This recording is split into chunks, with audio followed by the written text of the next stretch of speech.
Good evening, everyone. It is now 6 p.m. and the April 3rd City Council meeting will now come to order. This evening's invocation is presented by Councilmember Livingstone. Good evening. Would you please join me in prayer? Heavenly Father, we come to you today asking for your guidance, wisdom, and support as we begin this meeting. Help us engage in meaningful discussion, allow us to grow closer as a group, and nurture the bonds of the Bella Beach community. I ask, Lord Jesus, that you protect all those that reside in the Bella Beach community. I ask that you protect the police, the first responders, and to come alongside those that are struggling today. In Jesus' name we pray. Amen. Amen. Please rise and join me in the Pledge of Allegiance. I pledge allegiance to the flag of the United States of America, and to the republic for which it stands, one nation, under God, indivisible, with liberty and justice for all.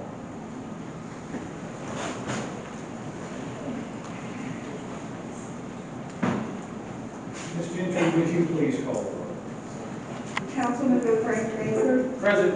Councilmember Belinda Livingstone, Present. Councilmember Leslie Matera, Present. Councilmember Lloyd Roberts, Here. Councilmember Mike Sable, Here. Vice Mayor Jody Shirley, Here. Mayor Dave Gaddis, Here. City Manager Kyle Winkler, Here. and City Attorney Randy Mora. Present. Thank you, Patty. Now we move right on to item number 1, which is concerned with the agenda. In light of raised concerns, I would like to insert as item 24, authorize the city attorney to draft an ordinance to address section 38-87 of our city code and change numbers 24 and 25 to 25 and 26 respectively. Do I have a motion to amend the agenda? Motion so moved. Motion made by Frank Baker. Do I have a second? Second. I'm going to give that one to Jody Shirley. All in favor? Aye. Any opposed? The amended agenda is approved. All right, now we move on to citizen comments. If any citizen would like to address the council about a topic not already on the agenda, please raise your hand and wait to be called on. We ask that you limit your comments to no more than 3 minutes. If any council member would like to respond to citizen comments, please hold your responses until we reach council comments. If the city manager or city attorney would like to address citizen comments, please hold your responses until your designated reporting times.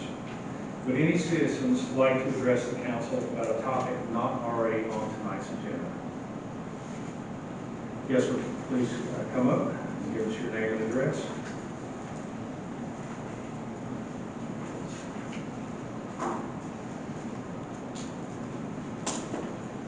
John Hansick, 22nd Street.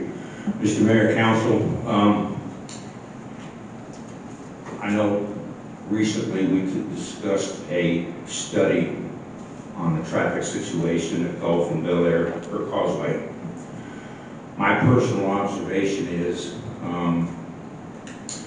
when I make the left on Causeway Boulevard, I'm finding more and more vehicles straddling both lanes.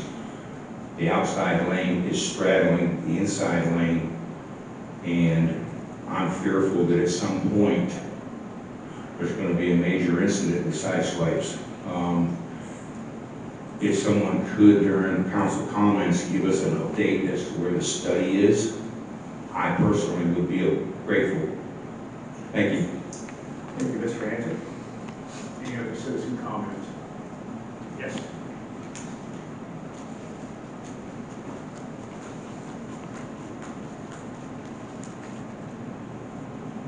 Hi, my name is Nicole Sussman, and I'm representing the Bel Air Beach Community Foundation. Just a few things I just wanted to address real quick. Our next bridge cleanup will be April 15th from 9 to 11 a.m. and we meet here in the parking lot at City Hall to check in.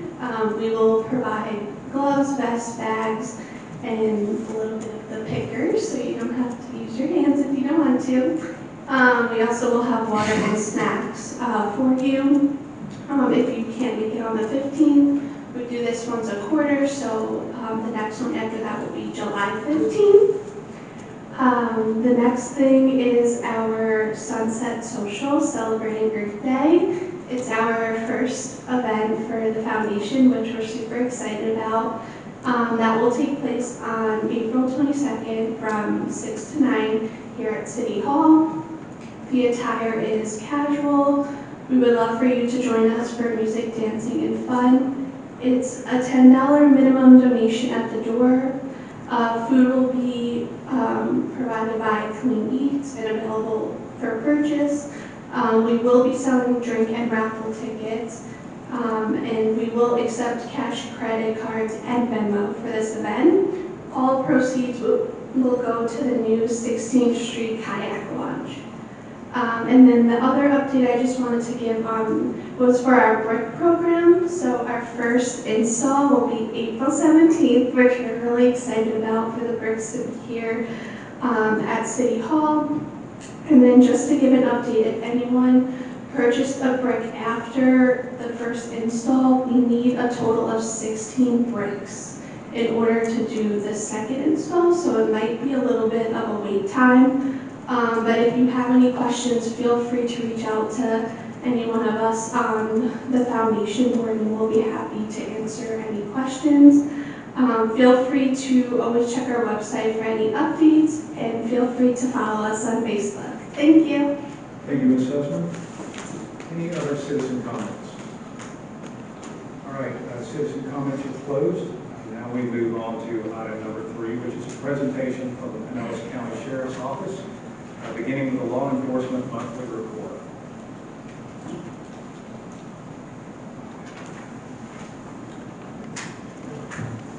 Good evening, Sergeant Roy Switch, Pinellas County Sheriff's Office, and tonight I am presenting the activity for the month of February 2023.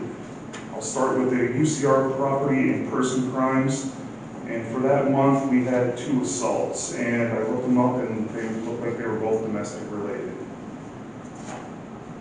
For that month we had 6 total arrests for the domestic related incident, possession of narcotics, and then a warrant arrest. For deputy activity for that month, we had 603 total events. Leading that was directed patrols and traffic enforcement. For crashes, we had 3. 2 were at Gulf Boulevard and Causeway, and another one was at 2000 Gulf Boulevard. And then finally, there were 149 citations and warnings issued for that month. And it looks like combined obviously in that is going to be the boating citations and warnings as well as parking citations along the traffic. And that is all I have. Council, questions or comments? Yes, sir. Mr. Roberts. Yes, thank you. Do you have any details? I'm just curious on the Causeway and Gulf Boulevard accident. I don't have any specific details for that. I do not. No problem. Any other questions or comments? No. Thank you, Sergeant. I appreciate it. Thank you. All right, now we're on to the Code Enforcement Monthly Report.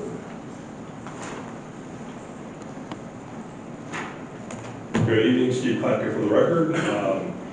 As far as the code enforcement for the month of March, we did some different things this time around. I did spend 1 day out on the water with a Marine deputy, and we actually went throughout the whole city checking out. We've had some issues with some docks.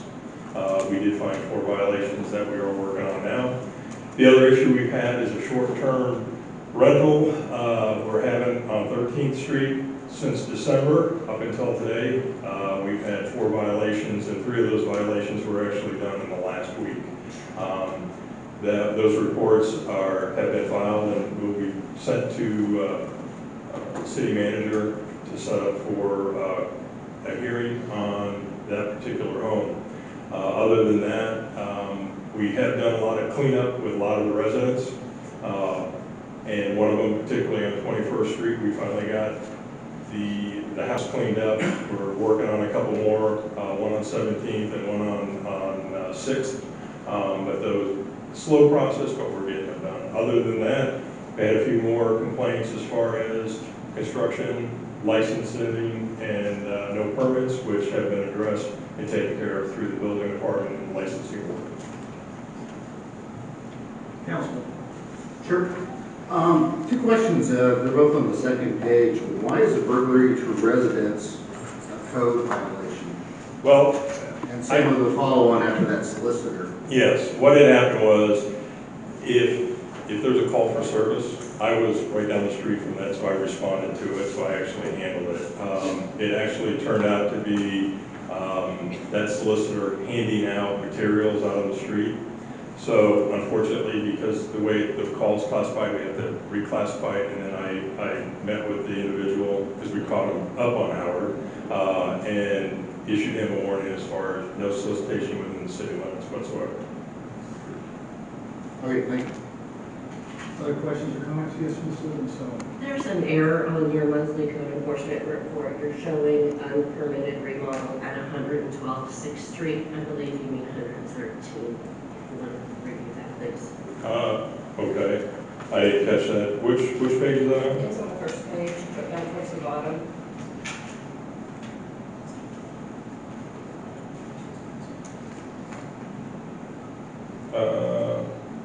Okay, we will correct that. Thank you. Thank you. Any other questions or comments? Thank you, David. I appreciate it. Have a good evening. Thank you. All right, we are up to item 4, which is a presentation from Heather Guadagnoli, CPA of Andrew Test, CPA LLC, of the fiscal year 2022 financial overview. Thank you, Mr. Mayor. Thank you all for inviting me to speak this evening. I know you have a lot going on, so I'll go quickly. I'm going to provide a quick overview of the budget and actual for 22. I'm going to discuss some items I'd like you to consider as we start developing the budget for the upcoming year. So these are my numbers. These are my numbers, people. These spreadsheets on here are pages out of the audit that you received the draft last month. So the first one is the general fund. It's the main operating fund of the city. You'll see here that all areas of revenue were over budget, so they were favorable variances. And then below that, you'll see that all areas of the expenditures were under budget, so you had positive results in both. So the very first line is the ad valorem taxes. That's the largest single item of revenue for the city. So when you start to consider the budget for 24, I just wanted to point out that historically we've budgeted 96% of the ad valorem taxes that could be collected. And the reason for that is that we're expecting that all residents are going to take advantage of the early payment discount. So if you can picture on your tax bill, like the November payment amount is less, and then as you get closer to March, it gets up to the full amount. So it's a very conservative way to budget. You see on here that we were over the budgeted amount, and that's because not everybody did take advantage of that early payment discount. So on June 1st, we'll get the first estimate of the taxable values of your city, and then we'll start the process of establishing the millage rate from there. At the podium that you've got tonight is the full budget calendar, and then my last slide is just a couple of highlighted dates that I'd like you to put on your calendar. So if we keep on going down the list, you'll see the franchise fees and utility taxes. That's from Duke Energy, Pinellas County Utilities. Below that is intergovernmental revenue. That's state-derived revenue that gets passed on to us. We've got charges for services. That's a big number. That's the garbage and refuse from Pinellas County Utilities. That particular number is shown as revenue at the top, and then it gets offset by the amount that we pay to waste management down in the expenditures. We've also got in that charges for services are the community center rentals, site plan reviews, the marina payment that gets transferred to the general fund, and then code violation fees. And as you know, the auditor commented during his presentation, and then also actually in the note disclosures in the financial statements this year, we've got a resident that has a substantial amount in code violations that are owed to the city. Just as part of the disclosure requirements, that was a big increase from prior year, so we had to include that in the audit report. We don't have an allowance against that amount, so there's not a reduction shown in the amount that we're anticipating being received at the time that the audit report was done, and even, through date. There's no indication that any amount is going to be forgiven, so that full amount is shown in the accounting records at this point in time.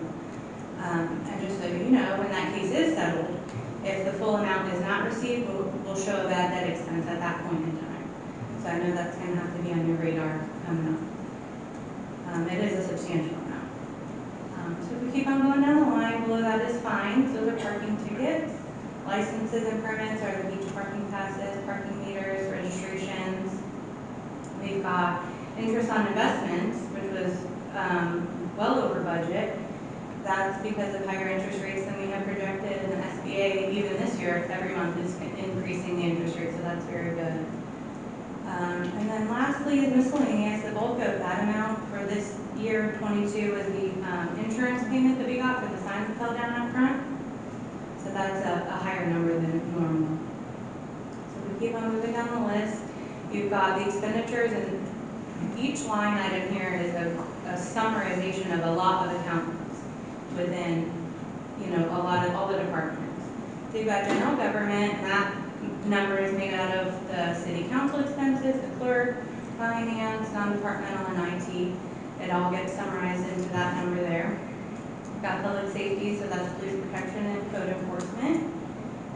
Physical environment is public works and the trash. Culture and recreation is the park maintenance and library card reimbursements. And then you get down to capital outlay. And so you'll see that we were under budget for that. And that's because all of the projects that were budgeted weren't started during the year. So when this happens, we monitor that amount. It's kind of like a savings account. We're earmarking the money that's left in this fund.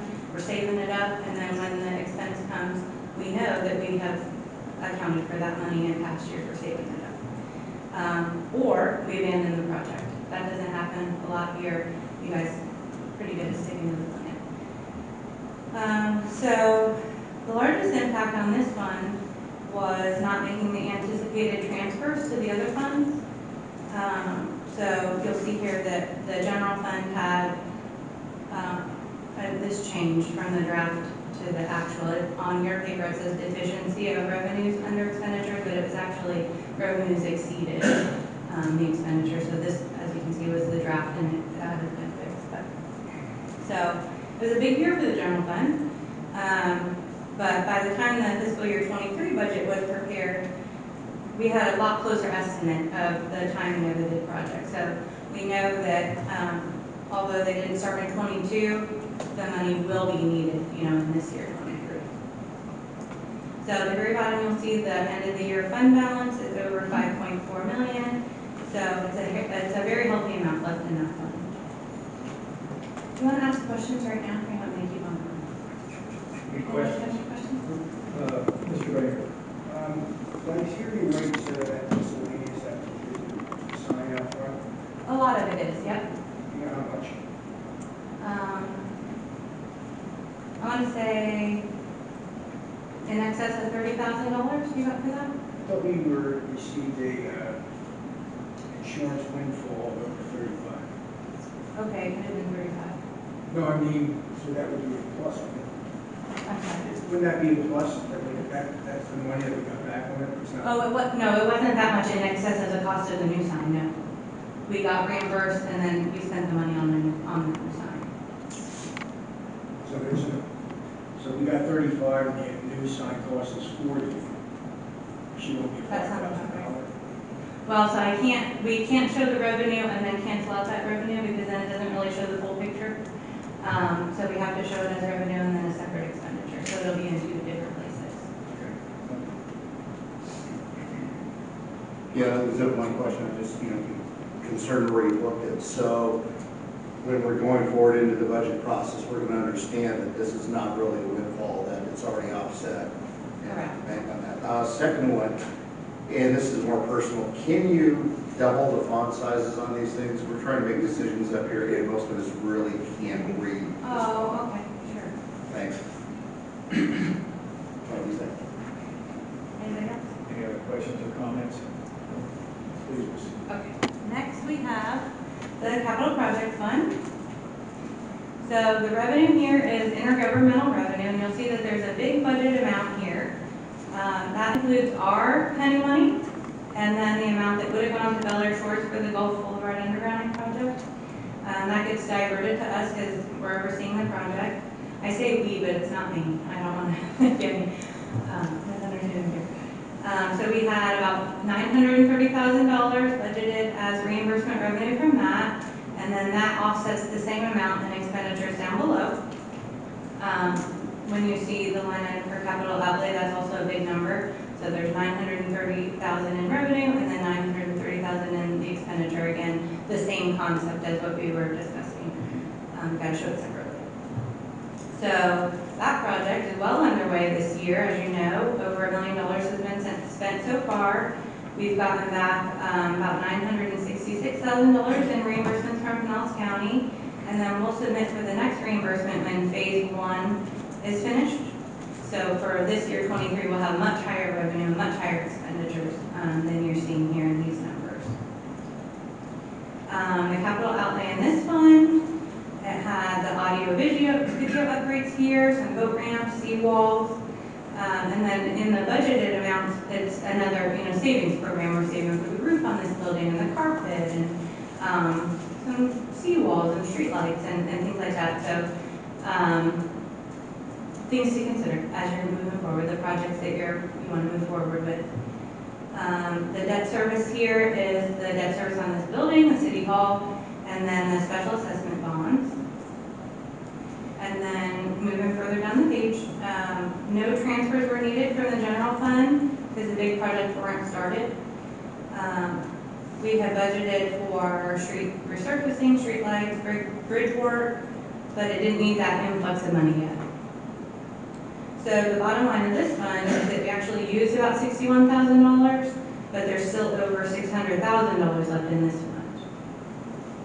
Any questions before I move on? Council?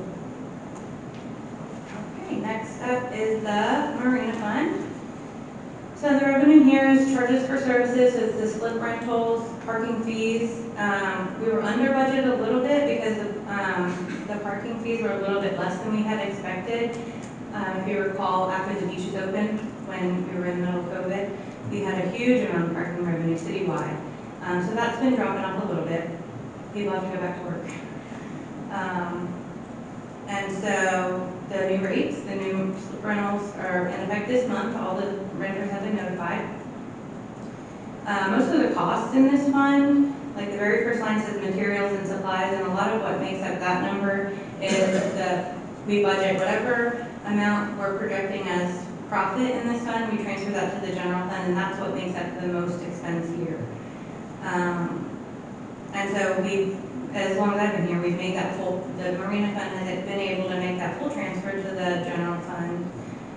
So even with that full budgeted transfer being made, the Marina Fund made another $10,000 in profit, and then there's still, as you can see, about $365,000 in this fund.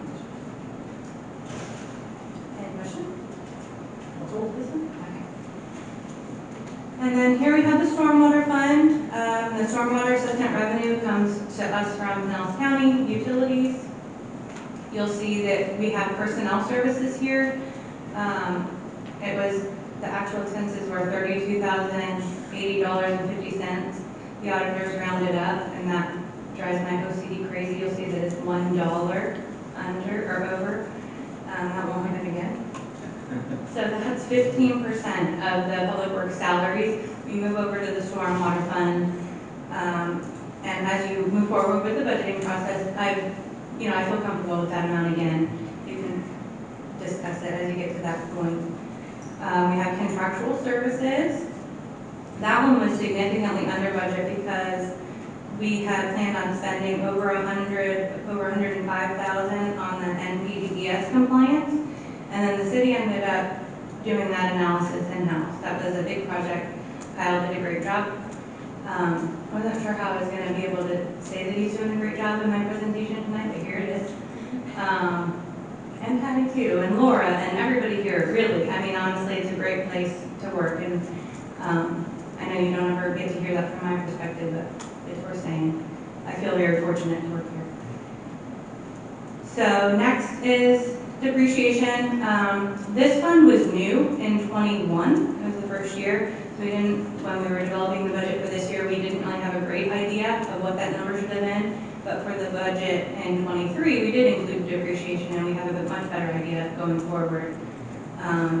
But when you look at this on the whole, you know, that number was over budget, but then the contractual services was under, so they offset, so we're still within the rules. So we've had a lot of discussions about the stormwater improvements, and that will continue. So I won't go into it. But we do have good numbers to develop the budget for the upcoming year. And this fund, it did come close to sustaining itself. It only had a loss of $2,740, but then it did need $25,000 transferred from the general fund. And then the remaining fund balance here is $1.7 million, but that's not cash, that's the infrastructure of that stormwater system. So you'll be talking about taking on debt for the upcoming improvements to accelerate that plan. Again, not trying to steal Chris Rose thunder. Any questions on this one? Council? No, I do have a question. What are we depreciating? Is it It's the stormwater improvements. the So, improvements themselves? yes, ma'am. So we have, like for all of the capital items, we have a very detailed listing. You know, but each item is depreciated by itself, and then it rolls up into one big number. What part of that? Is it check valves or pipe? I'm sorry, sir, that's not a question for me. Yeah, it'd be the curbs, the pipe, and the check valve, all the components of the system, the boxes, the inlets. Okay, thank you. And is that scheduled based on the new improvements, or is that, where was the schedule bringing it from? Oh, that comes from actual expenses. So however much we put into service in a year, that gets added to the list, and then that total cost gets depreciated over the life of whatever. The newest product. So theoretically, whenever we do the bulk of these projects going forward this next year, we're all having a large depreciation. Yes, yeah, you'll see a substantial increase. So tonight I'm showing revenue and expenditures. We're not showing the balance sheet, but the costs of all the big items that are capitalized are on the balance sheet. So you'll see a large amount of infrastructure for the sewer and the equipment and the different properties and things. And then, yes, so we'll depreciate that value over time. Any other questions or comments? So my last slide is what I'd like you to put in your calendars. These are the key dates for you guys. I did print out a detailed budget schedule, a budget calendar. A lot of that is external parties, deadlines that we've set for ourselves. But these are the meetings that we'd like you to be around for. The budget workshop is on June 19th. July 17th is when you're going to need to adopt the millage rate. And then the September meetings are the important ones, you know, to have those public hearings. So if you have any questions, this is the full schedule. And the full schedule talks more about like that June 1st deadline, the first time the property appraiser sends us the estimate of the taxable values. And then, you know, the property appraiser certifications, those are forms that we fill out and, you know, sign online. It's an automated process now. So I just wanted you to have a full understanding of the whole budget process. And that's it for me tonight. If you have any other questions, I'll be glad to answer. Council, going once, twice? I just want to say thanks for coming. I think this is the first time you guys have appeared at our meetings since we contracted with you all, and I really appreciate your time. I think it's going to be helpful. Will you attend any of these budget meetings at all? And the reason I'm asking is because, you know, I see we've got $625,000 surplus, and, you know, just maybe some guidance, and is there a way we can tighten that number a little bit in the the scheme of things in this budget, which isn't a very big budget, that's a lot of money. It is a lot of money. And so, what I did want to definitely point out tonight, like for the general fund especially, like you did have a big year. But we need that money now. So yes, I'll be as involved as you'd like me to be. Kyle and I meet a lot, and we discuss things and get down into the details and then bring it to you. So, Okay, thank you. thank you all. Thank you, Ms. Guadalupe, I appreciate it. All right, now we are up to item 5. This is a presentation, the Pinellas Suncoast Fire and Rescue District. Welcome, Chief Jeff Davidson. Thank you, Mayor. Good evening, everyone. I'm Jeffrey Davidson, your fire chief, Pinellas Suncoast Fire Rescue. I wanted to give you an update on the fire department and how we are trying to improve the emergency services on the beaches, specifically to Bel Air Beach. There has been response time compliance challenges to this area for a very long time. It was identified by the county in 2009, and to date, the same problem exists. The county has a response time of 7.5 minutes standard that has to be met 90% of the time, and it's not being met. These areas up here have 77 and 87% coverage. Nobody can meet the response times, not Pinellas Suncoast, not our partners in Clearwater, not our partners in Largo. Why is that? Well, one of the reasons for response times is the geographical coverage that's needed on the beaches. Right, we are a barrier island. We have multiple bridges with limited access. We have narrow roads with low speed limits. We have severe pedestrian and vehicle traffic, and every year 10% increase in call volume. And I say nobody can meet those response times. Last month, in March, we had 17 responses to this area, 16 emergency. They were handled with Pinellas Suncoast, Clearwater, and Largo. And 31% of those calls did not meet the response times. And that's not acceptable. It's not acceptable to me, and it should not be acceptable to you. Another reason for the lacking coverage to this area is the fire stations on the beaches average about 2.4 miles apart from each other. And Pinellas Suncoast Station and Clearwater Station is 5.6 miles apart. And with the call volume and the amount of resources that are needed on calls, that's simply too far apart. So this year, every year around February, March, there's a process where we put in for our ALS first responder needs for the next fiscal year, similar to what you're starting to do here. And I've asked the county to fund us 2 additional paramedics, firefighters per day, as well as an ALS, Advanced Life Support, transport capable unit for the beaches. And that will improve those response times. We're looking at a piece of property on the northern end of Indian Rocks Beach, where we're planning to build a fire station, and more than likely we would move the fire truck there. And that would have 3 firefighter paramedics on there. Now this is already paid for. It's already paid for by the citizens. You already pay into the EMS fund for the county. And there's a need for this service, and you're just not getting it. And I'm fighting for that, to improve the services. I've been doing this for 35 years. I know how this goes and what should be provided, and it's not being provided. So I submitted a letter to the county asking for the enhancement. I've left a copy on the back table there, along with some contact numbers, email addresses of the county commission, because the next step in the process is I'm meeting one-on-one with all the county commissioners to explain why we need this, and they, similar to what you do, is you decide on what are the priorities for your budget.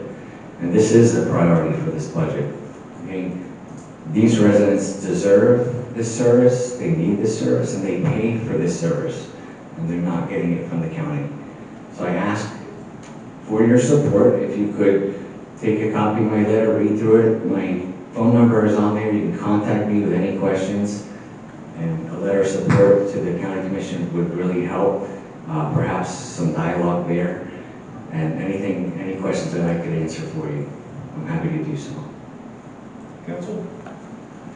Chief, are you still leaving business cards back here? Yes, sir. Thank you. Yes, sir. Other questions? Chief, I hope because you weren't at the last EMS advisory meeting, I did speak on your behalf, and I believe that you're one of your assistant chiefs. Yes, sir. And the response was not exactly what I expected. It was more, I thought that they would be more sympathetic to what you were asking for. And it just seemed like they were trying to put a Band-Aid on this problem that we have here. So I would advise everyone to please reach out to your county commissioners and give them a little nudge. Please. Unfortunately, if you're waiting on the EMS advisory board to push it forward, I don't think that's going to happen. Right. And sometimes, just like with beach nourishment, sometimes you kind of have to jump ahead and jump the chain of command to get things done whenever the lower levels don't respond.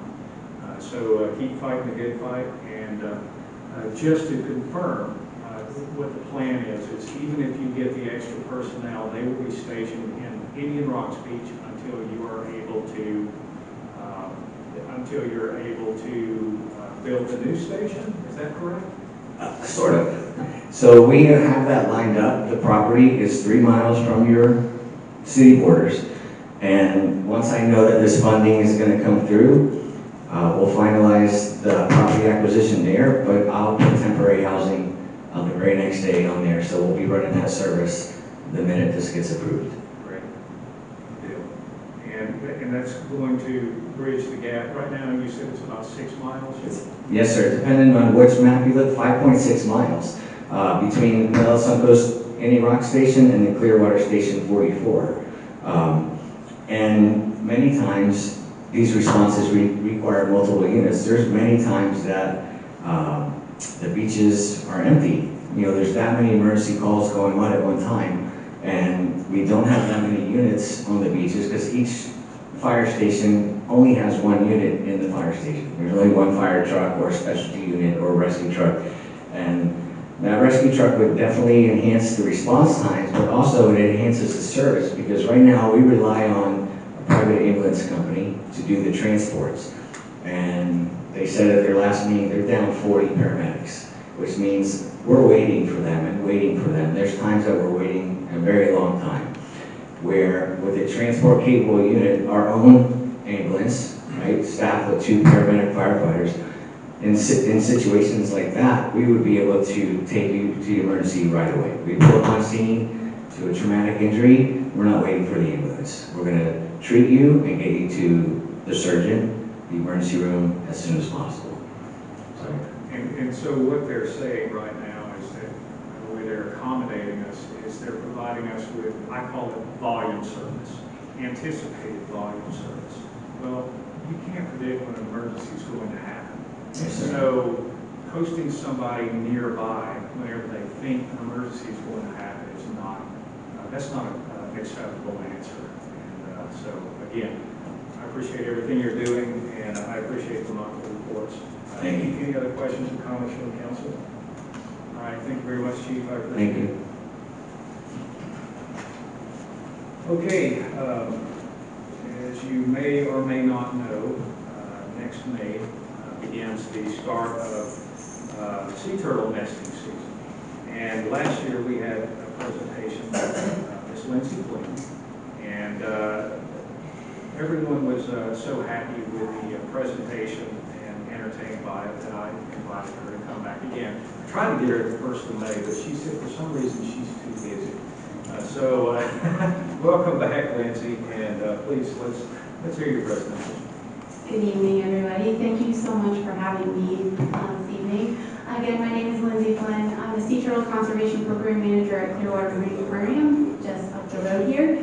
And I'm going to be speaking to you tonight about sea turtle nesting here in Pinellas County. And I'm going to start my presentation by asking you some trivia questions, and I hope you'll participate with me. So, how many species of sea turtles are there in the world? Throw out a number. 30,000? Any other guesses? Take a guess. 20. 20. Any other guesses? 47. 47. Thank you for your participation. There are 7 species of sea turtles in the world. Yeah. All right, next question. Of these 7 species, how many of them nest in the state of Florida? All of them? None of them? 7. 7 of them? 3. 3 of them? 1 of them? 5. You get up to 5 of them, which is amazing. Almost all species of sea turtles nest here in the state of Florida. But 3 of them are more common. So the one to your left here, that's the largest species of sea turtle. It's called the leatherback. The middle one is our important species here. It's called the loggerhead sea turtle. We'll talk more about that in just a second. And the one all the way to your right, the right there, is called the green sea turtle. Okay. Now, you may or may not know, we do have sea turtle nesting even here in the city of Bel Air Beach. And the official sea turtle nesting season is May 1st through October 31st. We primarily get the loggerhead sea turtle nesting here. So I'm going to talk about a little bit about their nesting process. So that process starts with the adult female emerging from the surf zone at night. And she's going to crawl up the beach somewhere between, typically between the high tide line and the primary dune, trying to select an appropriate nest site. We actually don't know the criteria that they use to select that nest site. We think it might have something to do with temperature, maybe proximity to the dune line. We still don't know that. That's more for research purposes. Okay, once she selects that nest site, she's going to prepare the nest site by creating something called a body pit, a shallow depression in the sand, and she does that by pushing the surface sand away with her front flippers. Next, she's going to create something called the egg chamber, or the egg cavity, and she's going to do that by curling her rear flippers like a shovel, and she's going to dig a hole in the sand that kind of looks like an upside down rifle. And what's cool about this part of the process is she does that by feeling. She can't look behind her and see how she's doing, so she feels how that feels, and once she can't bring up any more sand, she knows it's time to lay her eggs. Loggerhead sea turtles will deposit somewhere between 80 and 120 eggs per nest.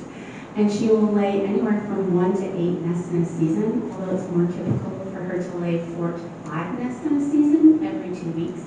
And that is a lot of work for her, so she does not lay nests every year. She typically lays nests every 2 to 4 years.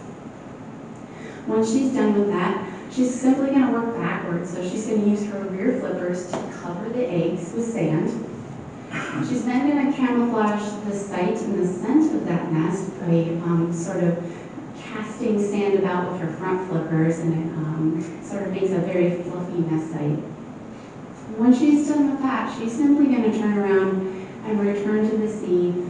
She does not provide any maternal care for her nest. She'll come back in about 2 weeks, but only to lay another nest. She's not going to check on her other nests while she's up there. So that nest is going to incubate for about 2 months underneath the sand, and then those hatchlings are going to emerge together at night and hopefully make their way directly towards the water. We're going to talk about why that may not happen. But now that we know that sea turtle nests here in Bel Air Beach, why should we care? Well, there's legal reasons to care. They are protected under both state and federal law. They're protected at the federal level through the Endangered Species Act, and at the state level through the Marine Turtle Protection Act. There's also ecological reasons. So Florida hosts more than 90% of all loggerhead nesting activities in North America. More importantly, I should state here that that black line around the state of Florida is where loggerhead sea turtle nesting occurs. So it occurs nearly around the entire coastline of the state. And the only reason it doesn't occur in the Big Bend area is because the Big Bend is marshland and sea turtles need sandy beaches in order to nest. Now, more interestingly, internationally, Florida is one of 2 primary nesting sites for the loggerhead sea turtle in the entire world. Oman, the country of Oman, is the other location. If you don't remember where Oman is from your geography class, it is in the Arabian Peninsula, right next to Yemen and Saudi Arabia. So I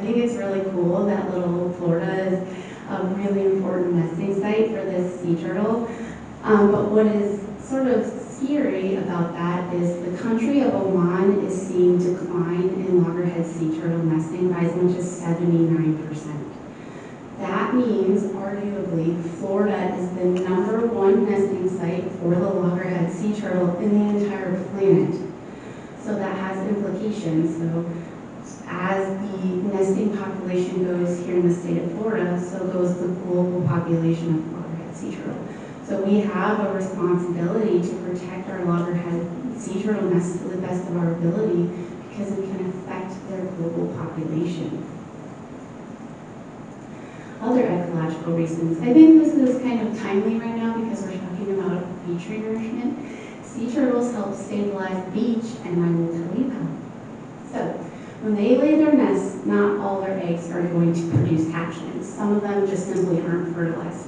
So they're going to end up breaking down eventually. And when they do that, those eggs are going to release things like nitrogen and phosphorus that can be used by the dune vegetation to grow and grow their root system. And by doing that, that then stabilizes the sand and builds up the dunes. So stabilizing the beach, of course, maintains important nesting habitat for sea turtles and shorebirds and seabirds. They are an important part of the process. There we go. There's also economic reasons. So Visit St. Pete Clearwater recently released a report that said tourism brings $10.8 billion to the county. So we want our tourists to come here to spend their money. And sea turtles can help you do that.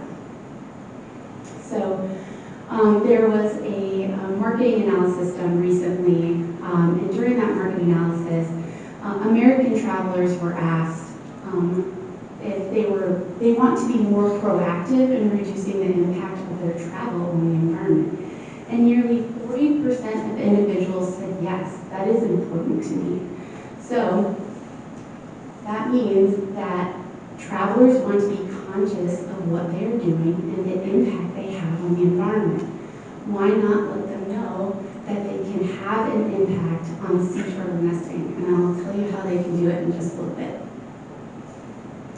Also, they found that travelers want more authentic, less commercial travel experiences.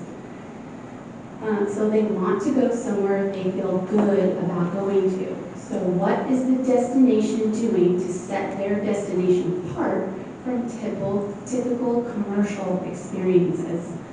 What's more authentic than a destination caring for its precious marine resources like their sea turtles? We can fit all of these criteria if we just do more to care about our nesting sea turtles. Finally, so they were asked, please think deeply about what motivates you to travel. What really fuels your desire to travel right now? And one of the tier 1 motivators was creating memories and experiencing new places. And what cooler way to create a memory or experience a new area than to know that where you're staying at hosts sea turtle nesting, and to be a part of that experience by, maybe taking a morning walk and seeing a new crawl, or maybe taking a look at those marked sites and calling to see, when they have a concern. Maybe they see a hatchling sea turtle and they can be a part of that by reporting it. They also found that a tier 2 motivator is going somewhere where interesting things happen and learning something and expanding their perspective. We have an opportunity to do that with our nesting sea turtles. I think nesting sea turtles are pretty interesting, and I think your tourists would find the same thing. Have an opportunity to teach them something, expand their perspective, and go and show them what interesting things happen right here. So, things that we can talk to them about while they're here is reducing their obstructions and reducing light pollution and sea turtle disorientations. So, one of the things that they don't tend to think about is that leaving their tents and their toys and things on the beach can negatively impact sea turtles. Remember, they come on the beach at night to lay their nests. If they encounter something they're not expecting, like that pile of toys you see there, they're going to be adverse to that. They're probably going to return to the water without laying a nest. It's called a false crawl. Now, it's possible that our sea turtles can come ashore that same night or within a few nights to lay a successful nest. But if they keep coming ashore and keep encountering these items, they will eventually turn to the water and they will release those eggs into the water, and those eggs are now no longer viable. So we've now reduced the potential number of hatchlings we could have produced had those items not been on the beach. And there's plenty of instances, unfortunately, where sea turtles have come ashore. You can see their crawl track right near those poles there, where she came ashore and simply could not locate a proper place to nest because these items were in the way. Sandcastles and poles can do the same thing. Sometimes they can crawl over it like you see here, or sometimes they crawl right on in it. And if they experience that, they can leave without nesting as well. Something else that can negatively impact sea turtles is artificial lighting. So you can see here the nighttime image of the state of Florida. You can see areas where there's lots of lighting. The Miami area, Orlando, Jacksonville, and here in Pinellas County. Interestingly, Pinellas County is the most densely populated county for humans in the state of Florida. We like to use a lot of light at night for safety, security, and providing a well-lit place for our tourists to go. But how does that affect our turtles? Well, under natural conditions, both adults and hatchling sea turtles use brightness as a guide to find the water at night. So normally, moonlight and starlight, called celestial light, is bouncing off of the water, creating a bright horizon, and that's contrasting with the darkness over the land. So they're able to follow that bright light right towards the water. Now, here in Pinellas County, we're well developed. We have lots of white artificial light on at night, which competes with the celestial light. Sea turtles will go to whatever light is brightest. So if that artificial light is brighter, they will go towards that, and they will find themselves in areas where they should not be. Pools, hot tubs, parking lots, storm drains, in the middle of Gulf Boulevard, where they can and they have been run over by cars. So the rule of thumb for artificial lighting is if you're standing normally on the beach and you can see the light, so too can the turtle, so we need to do something about it. Okay, so here's an example of an adult sea turtle crawl track. So that crawl track is coming towards you. Way back there is our nesting truck, but that is where the nest was laid. So she spent a lot of time crawling along the beach when she should not have. Remember, we talked about as soon as she's done laying her nest, she returns right back towards the water. So the fact that she spent all this time crawling along the beach tells us that there was some sort of artificial light source that was impeding her ability to get back towards the water. And that's a problem because she only has so much energy to lay these nests. So she may not come ashore to lay another nest later because she just runs out of energy. And again, that's going to impact our overall population over time. I'm going to warn you that the next couple of photos are graphic, and I only show you this because this is a consequence of the prevalence of artificial light here in Pinellas County. So remember we talked about that sea turtles could find their way to areas where they should not be, and that does include the roadway. That includes adults and hatchlings. We have had adult sea turtles cross Gulf Boulevard after they are done nesting and very nearly get hit by cars. This is an instance here where this female was struck by a vehicle down south. You can see that she was carrying eggs, and those will no longer be viable. So those have now been removed from the population. That can happen very prevalently with our hatchlings as well. And even if they don't manage to find a roadway, they can use precious energy sort of wandering about the beach just trying to find the water. They only have so much energy to find the water, and they need that energy because their goal once they reach the water is to swim to this offshore weed line. It's called the Sargassum weed line. where they rest and feed for the first few years of life. They're wandering the beach, they no longer have the energy to get out there, so they're very likely to be predated by birds and fish along the way.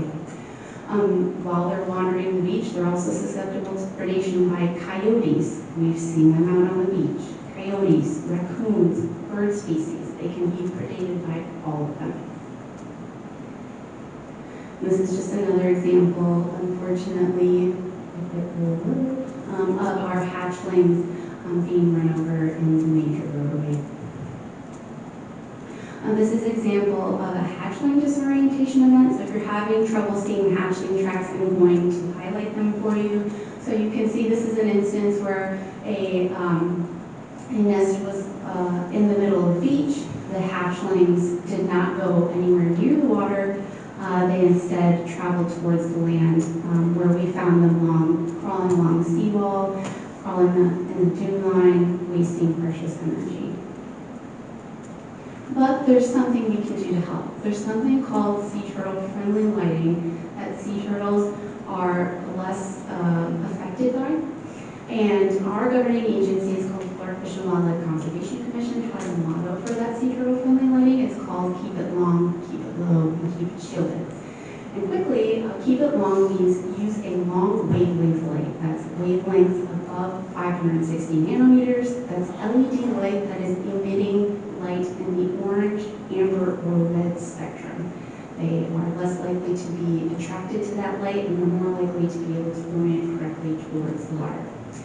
Next, we want to keep it low. We want to keep the wattage and the lumens of the light low for the necessary purpose. And we also want to keep it low to the ground so the turtles are less likely to see the light source itself. Finally, we want to keep the light source shielded so they're less likely to see that point source of light. And it's important to mention here that all three of those guidelines must be met in order to be considered sea turtle friendly. So I want to provide an example of sea turtle friendly light so you really understand what we're asking for. So you can see under the before image, this is an example of a property up in the Panhandle of Florida prior to a retrofit that was completed by the Sea Turtle Conservancy. It's another nonprofit organization based out of Gainesville, Florida. And you can see at this property that there's a lot of white artificial light. Up on the top, you can see some ceiling mounted lights, a lot of interior white light. That allows the property owner to see about their property that is also very attractive to their sea turtles. So it was very likely that we would find hatchlings on this property. The after image shows what the property looks like as a sea turtle friendly property. So we're certainly not asking people to turn their lights off. We understand that safety and security and insurance liabilities are an important consideration. We are simply asking people to change the type of bulbs and fixtures they are using. So this after image is a sea turtle friendly property. They are using light in the amber spectrum, and they're using fixtures that are downward directed, and they are shielded. So even at these properties, the sea turtles are less confused by this light. They're able to correctly orient towards the water as they normally would. But can sea turtles really see a difference? I mean, that just looks like a different colored light to us, right? So what's the big deal? But quickly I want to do a lighting demonstration with you, and I hope you will participate. I'm going to show you a couple different lights, and I want you to look at them with your naked eye, and then I want you to look at them with your handy dandy light card that I provided to you. So first is a white artificial light. So don't look directly at the light, but use your naked eye first. So this could be an example of a typical white light that might be installed on somebody's property on the outside, so they can see maybe their walkway at night. And you can very clearly see that. People use that all the time.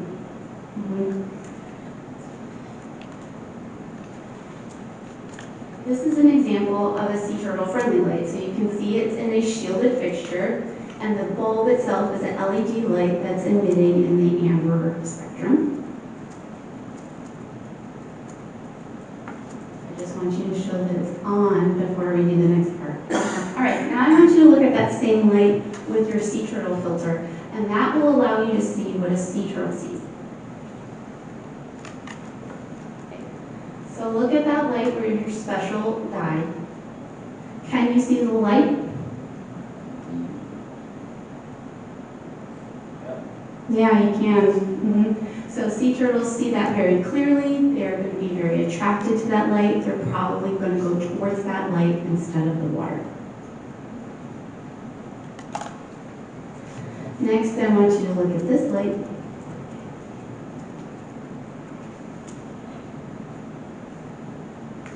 Can you see it? How about now?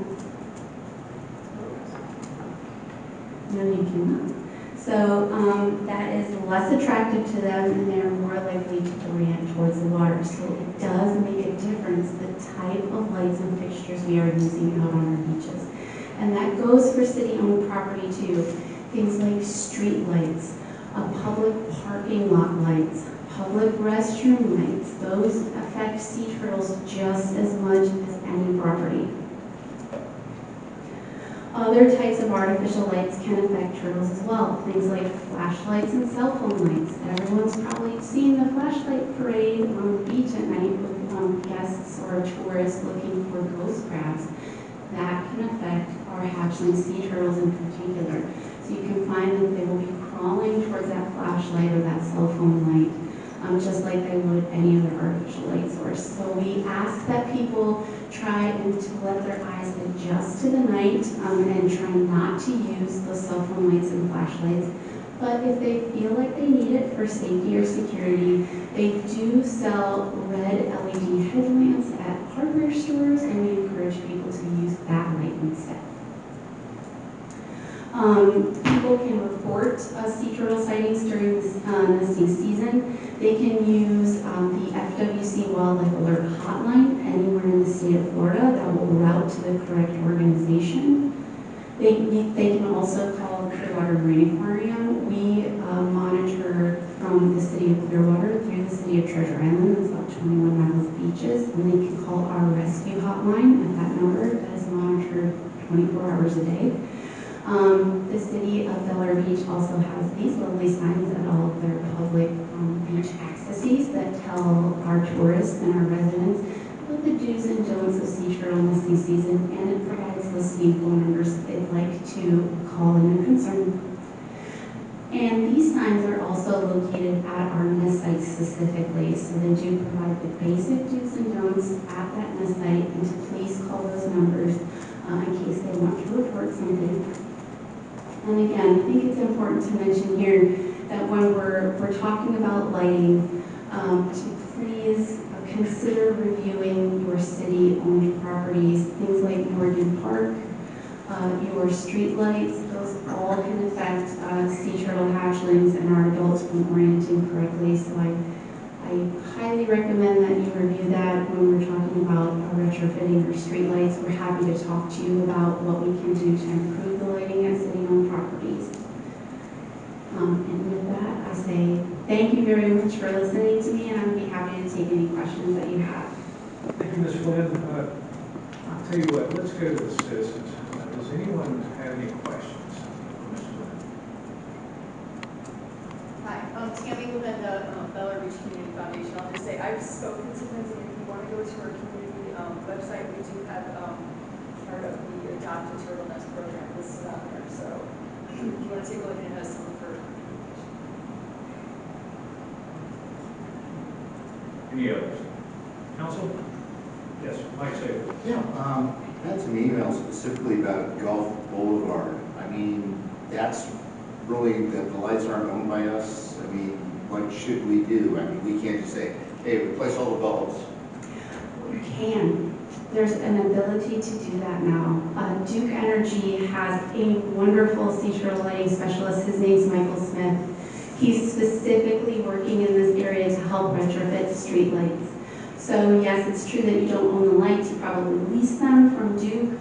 They have the ability to retrofit all of those street lights with sea turtle friendly bulbs and shields. The question would be, are they providing the funding as well?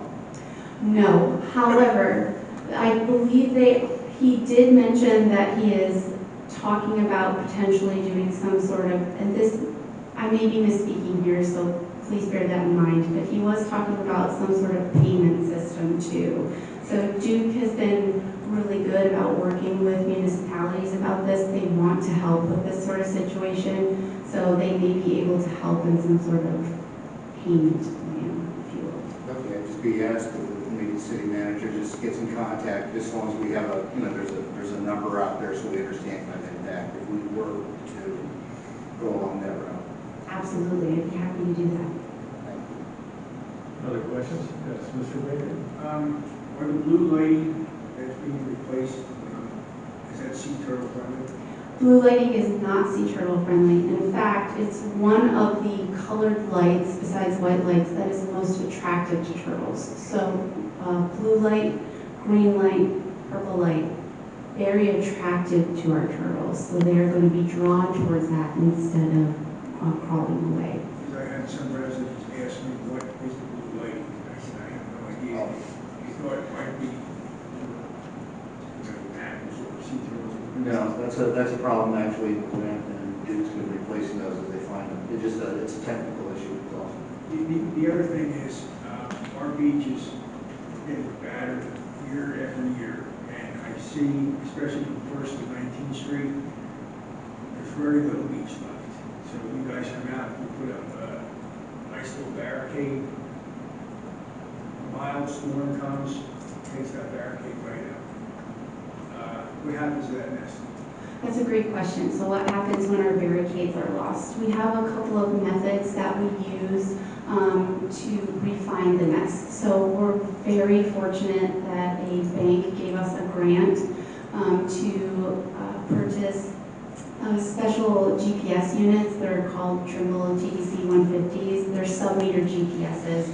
So instead of knowing our GPS location of our nest down to 10 feet, we can now know them 4 to 6 inches. So if we were to lose all of those nest markers, we can use those GPS units now to, just like a compass, to refine our nest. So we're very thankful for those funds.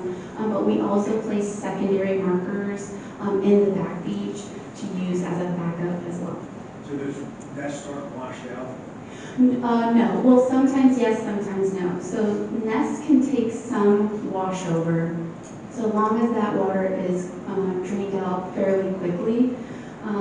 You can think about it like if we were in a pool. So we have to be able to surface to breathe every now and again in order to be okay. But if we go sit under the water for too long, we run out of air eventually. It's very similar with our eggs. They exchange gases with the environment down in the bottom, and if they sit under the water too long, they can no longer do that. Just one other thing.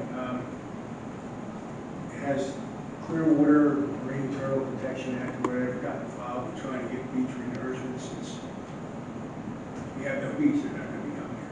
Say that one more time for me. Has the Clearwater Marine or the Sea Turtle Protection Society, the Sea Turtle Observatory, are they involved trying to get beach renourishment? Because I don't know if they reached out to the Fed, because we're not going to get anything for at least 2 more years.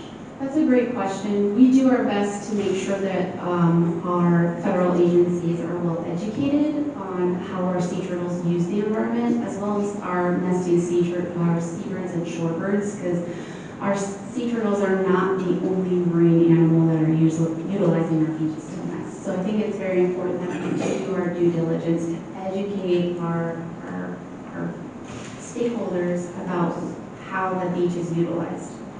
Thank you. I have a question. Have you had any interaction with the Army Corps of Engineers? Yes. Yes. And how did that go? Well, our main interaction comes from working with them during the 2018 Renourishment Project. So we had communications with them during that project. And what is their take and yours on the value of nourishment for the sea turtle population? Good question. So sea turtles need sandy beaches ultimately to nest successfully. I I think our Pinellas County Environmental Management would agree that typically our beaches are erosional beaches. So we can expect that our beaches will lose sand over time. Now, full disclosure, sea turtle nesting can be negatively impacted in the short term with beach renourishment because typically here in Pinellas County, renourishment projects happen during the sea turtle nesting season. So it's sometime between May and October. And that typically happens because other areas like the east coast of Florida, for example, gets much higher nesting density than we do here. We can expect 200 to 300 nests in our area in the season.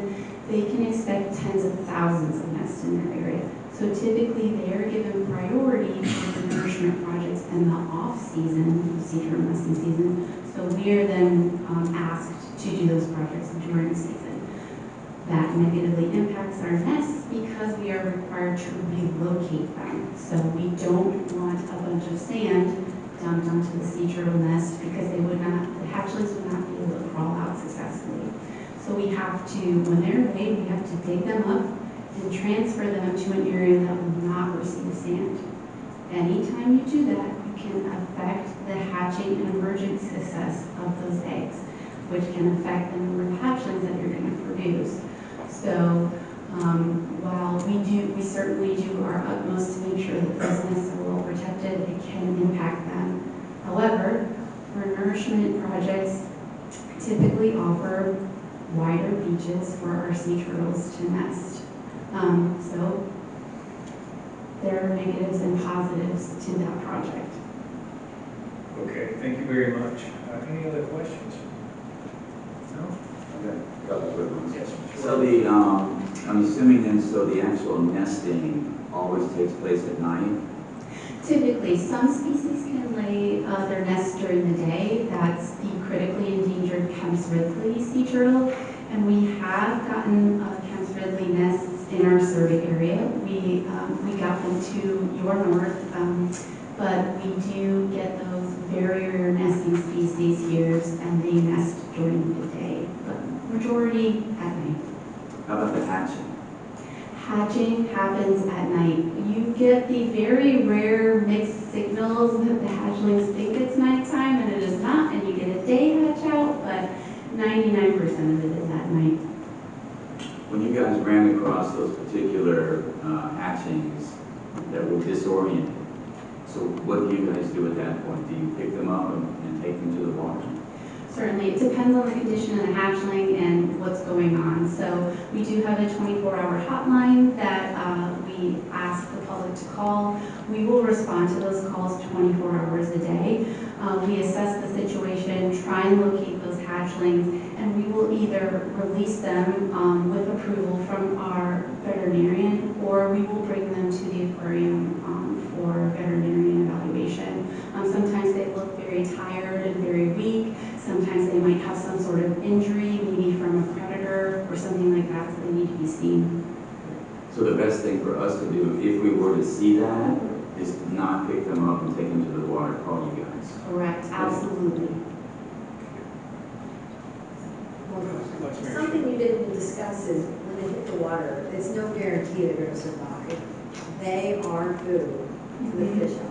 So just, talk about that a little bit. So we can expect among the hatchlings that reach the water that 1 in 1,000 hatchlings will survive. That's 0.1%. So they can be predated. We truly don't know the extent to what happens to them out in the water. It's hard for us to research that, but they can be predated by fish and bird species. Sometimes they're too weak from, being disoriented on the beach. If they just so happen to make it to the water, and we no longer have the energy reserves to make it out there. So it's critically important that we make sure we do our best to protect all of the hatchlings and try and get them to the water, because only 0.1% of them will survive into the jolt. All right, thank you, Ms. Flynn. We're running a little short on time, but I greatly appreciate you coming. Very educational and enlightening conversation about sea turtles. Thank you. you are welcome to come back next year and do this presentation again. I will be here. Thank you very much. All right, we are on to item 7, which is the quarterly board reports. Let's begin with the Board of Adjustments report from Mr. Mike Kelly.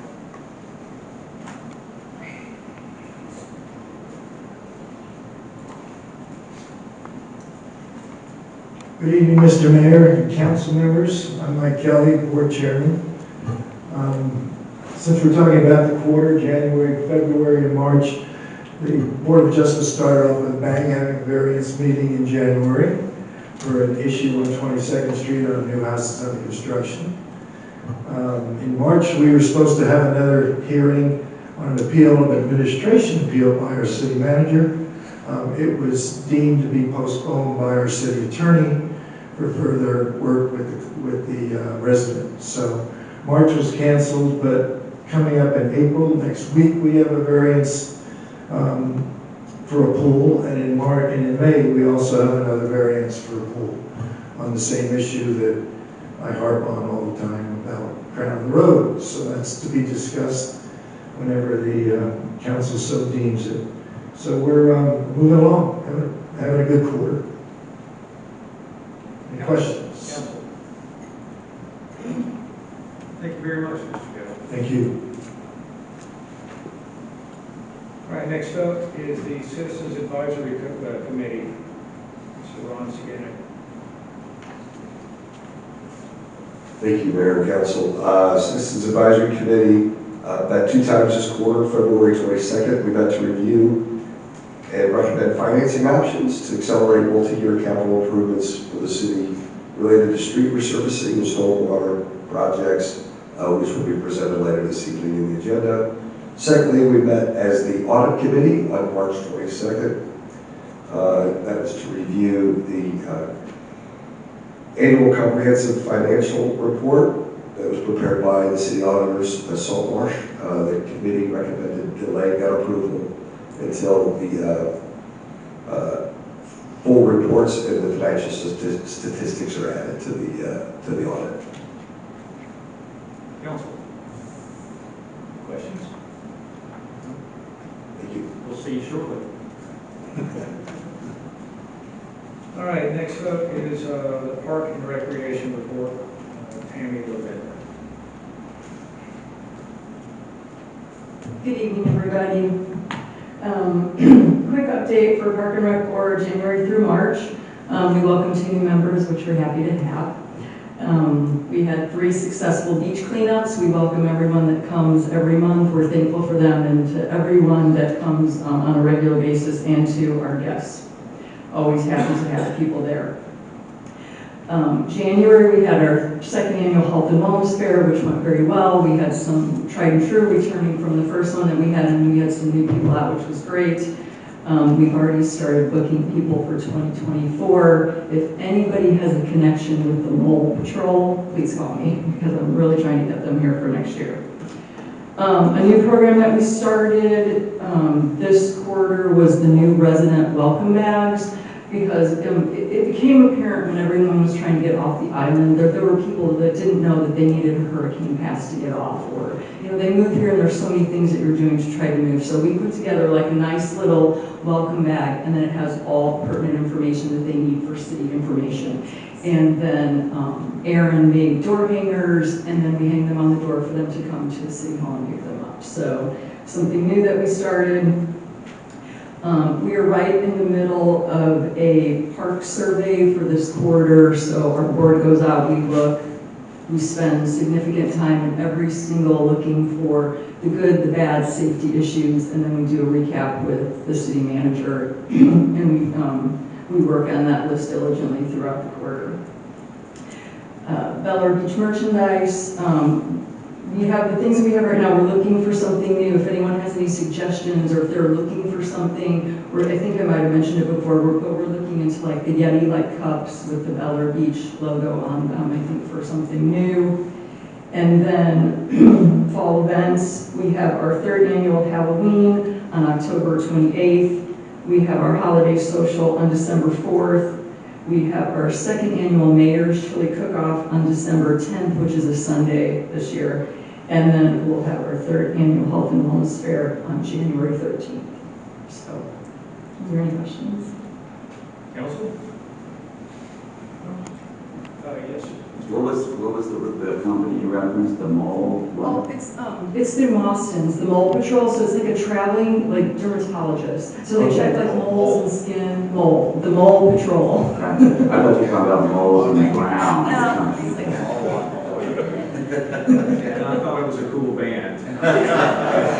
It probably is somewhere. Would any dermatologist work, or that you want the mobile? No, any dermatologist would work. We've had a hard time getting a dermatologist here, but they're kind of like, they have a trap, kind of like the blood donator mobile. They would be in the parking lot. And you could actually go in and get a checkup as opposed to just talking to a dermatologist in Wilton. But yeah, we would love any dermatologist. So, thank you. Thank you. Now we're up to the planning and zoning report. Do we have a planning and zoning report tonight? Nope. All right. Moving right on to item number 8. This is the city attorney report. Mr. Moore, you have the floor. Thank you, Mr. Mayor.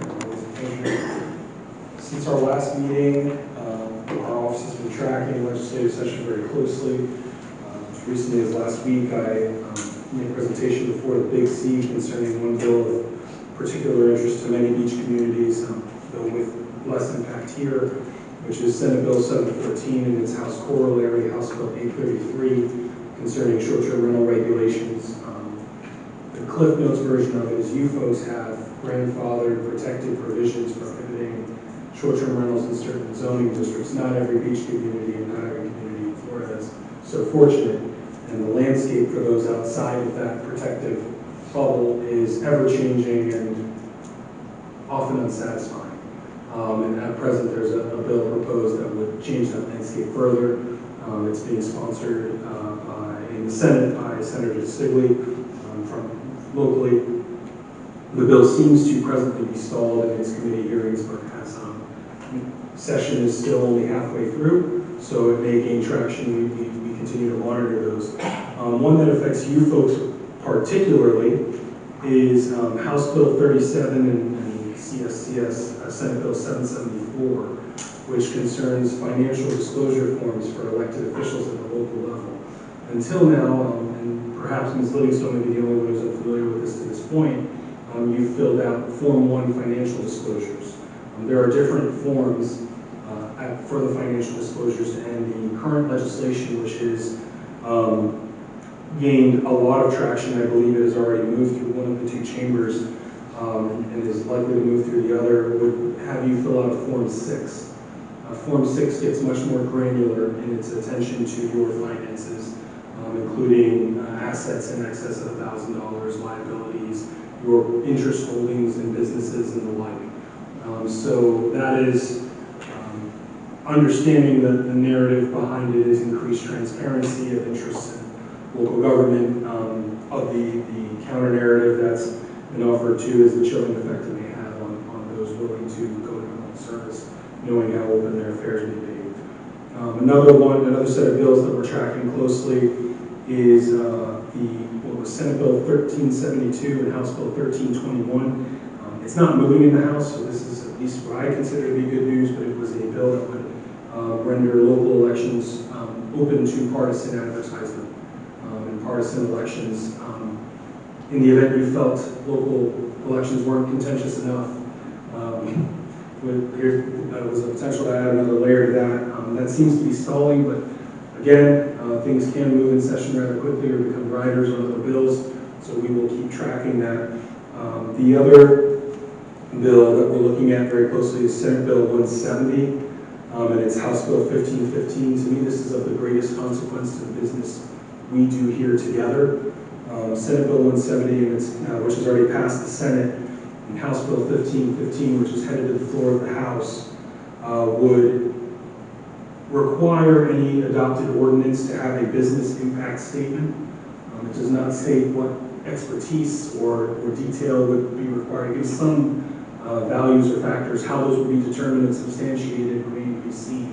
Of added concern to that is not just, hey, there's one more step to getting ordinances adopted, but most tellingly, up until now, there's been a statutory element on the books concerning ordinances that are preempted, and when somebody challenges an ordinance and says, hey, it's been preempted, that was an addition in the last 3 years, and if you kept an ordinance on the book after being told it was preempted and were challenged, you faced exposure to attorney's fees as a community for the plaintiff's attorney's fees. That language has been enhanced to say if it's arbitrary or what's the other word, frivolous, I believe was the word, arbitrary, frivolous, or preempted, and some litigant brings suit against the city to challenge its ordinance, you face exposure to fees. And not only that, but while during the pendency of that suit, you have to stay the enforcement of the ordinance. So if somebody said, if you pass something tomorrow, somebody challenges it, you cannot enforce it while that challenge is being resolved by the courts. I imagine the courts will have to give these priority. However, our courts are already taxed in the tort reform. If you've not seen the news coverage on that, while depending on where you sit on that has been seen as a positive, it has resulted in a massive influx of litigation to local dockets, at least in the short term. The courts are trying to figure out how to handle that because, and this is a separate bill, but the tort reform that went through changed the period for negligence suits from 4 years to 2 years. So plaintiffs' attorneys who were sitting on things watching this legislative session suddenly said, well, I've got like 2,000 cases in the backlog, I'm just going to get a whole file right now.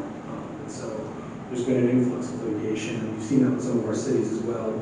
Cities that haven't seen suit in a decade have 2 or 3 pending. But getting back to the Senate Bill 170 and House Bill 1515, the business impact and mandatory stay elements are peculiar and may serve to further cripple the home rule elements of what you do here, especially as a smaller community, having forecast business impact statements, and who knows how those findings end up being leveraged later, either for or against you. So that is to say, again, we continue to track this. As I have substantive updates, I will continue to provide them either in writing or otherwise to make sure you have timely updates on session. The most notable news, though not necessarily specific to municipalities, though of course with impact on our deputies and otherwise, was the concealed carry changes, which go into effect in July, where you do not need a concealed carry permit to carry a firearm in the state of Florida going forward. And I don't say that with any editorialization, just being asked to be aware. And so outside of that, we, because I have a feeling if I don't say anything, I will get asked. At the last meeting, there was some lengthy exchange concerning the property with the antenna structure. His attorney is presently on vacation this week and expecting to get us a statement on or before April 14th with a substantive submission. Again, the antenna tower is not being erected during that time, so that's a little leniency and some urgency there, if you will, but it does not mean that it is not being addressed or resolved. That is the current status of that. I did communicate to the extent my memorandum at our last meeting had some fields of inquiry. I communicated those and more to his attorney, and he's since been in touch with Kyle. They are exchanging emails and have exchanged emails. It's not radio silence, but that matter continues to move forward. Otherwise, I'm happy to answer any questions you may have. Thank you, Mr. Moore. Any questions or comments? Actually, just random. Can somebody unplug that light before it burns through the cord, please? Thank you. Actually, I was going to suggest just a brief pause in the meeting. So if you needed to remove your equipment, Ms. Quinn, you're more than welcome to. I'm not going to make you wait for the whole meeting if you have something to do. I thought she was just riveted by the presentation. It's fine. Yeah. I appreciate your update. Mayor, I believe Member Baker has a question or concern. Mr. Mayor. To follow up with Calvin, are you saying he applied for a permit or he still hasn't? He has not. His complete permit submission is forthcoming. One of the delays, if you will, or on top of his just personal leave, was one of the questions that we asked very specifically that goes to this inquiry is not only what is the capacity in terms of height and signal for this antenna structure, but what is his actual need? If he only needs to, for example, the analogy I gave in speaking with some of you is When I was in middle school, I had a basketball hoop. It could have gone to 10 feet. I didn't need it to go higher than 7 for what I was doing, right? And so similarly, he may not need to get the full capacity. And there's a study that he needs to do, I can't remember the term, propping study or something, I forget the term of art. Propagation. Thank you, propagation study that needed to be done, and so that allowing some time for that based on the inquiries that we posed. Thank you. Any other questions or comments? City Attorney. I have a question regarding that House Bill 37. Did you say it looked like it was going to pass, or? Yes, House Bill 37, and let me just pull up, I That's have the all these. financial, that's the one. That's the financial disclosure one. Let me just, I have several tabs here. I want to make sure that I'm speaking to the right one. So the Senate bill is 774. That bill has gone through at least 2 of its committees, and it's heading to its, it's gone through ethics and elections, and it's gone through the rules committee. 16-4 vote is pending reference review. So it's going to that Senate floor, is for the Senate version. And then it's the related bill of House Bill 37. House Bill 37 has favorable it's in its last committee, I believe, State Affairs Committee, and so likely to at least see its way to the House floor. Whether it passes, I can't say, but the other element to all of this is good, bad, or indifferent. You have a party that has a supermajority in the legislature, and the same party is in power in the governor's seat. Which is to say, if leadership wants something done, it's almost certainly getting done. There's not going to be a lot of surprises with split votes, or hey, that was came close, but one person came across the aisle. If leadership wants something done, it's likely going to be done. By the rate that this has moved through the committees and the discussion that's been happening on these, they've generally been passing along party lines, and it is moving. And there's still roughly a month left in session, so very likely to get to the House and Senate floor. And if the votes thus far in committee are any indication, likely to pass. Not a certainty. Again, I'm no soothsayer, but that's. I hope that the voters pay attention and speak to our representatives, because in our small town, you'll get no one running for office with this type of financial scrutiny. And I think that's the goal. I really do think that is the goal, is to drive out these small municipalities. I've had several conversations with people around the county, and just like the lawsuit, the maximum penalty that can be awarded in a lawsuit, we're talking about, what is it right now, 200,000, and they're talking about It's presently 200,000. raising it to 2.5. That has been proposed. That one has not moved quite as much, the sovereign immunity cap extension, but yes, that is on the table. That's a store closure for us. That would be. It has the potential to be, in any number of these things, and I know Mayor Gaddis was present for my presentation at the Big C, and at the risk of getting too much within a soapbox or a platform, I'd just say the current trajectory of this legislative session and more recent ones presents at least, if not an existential threat, certainly an existential concern for smaller communities.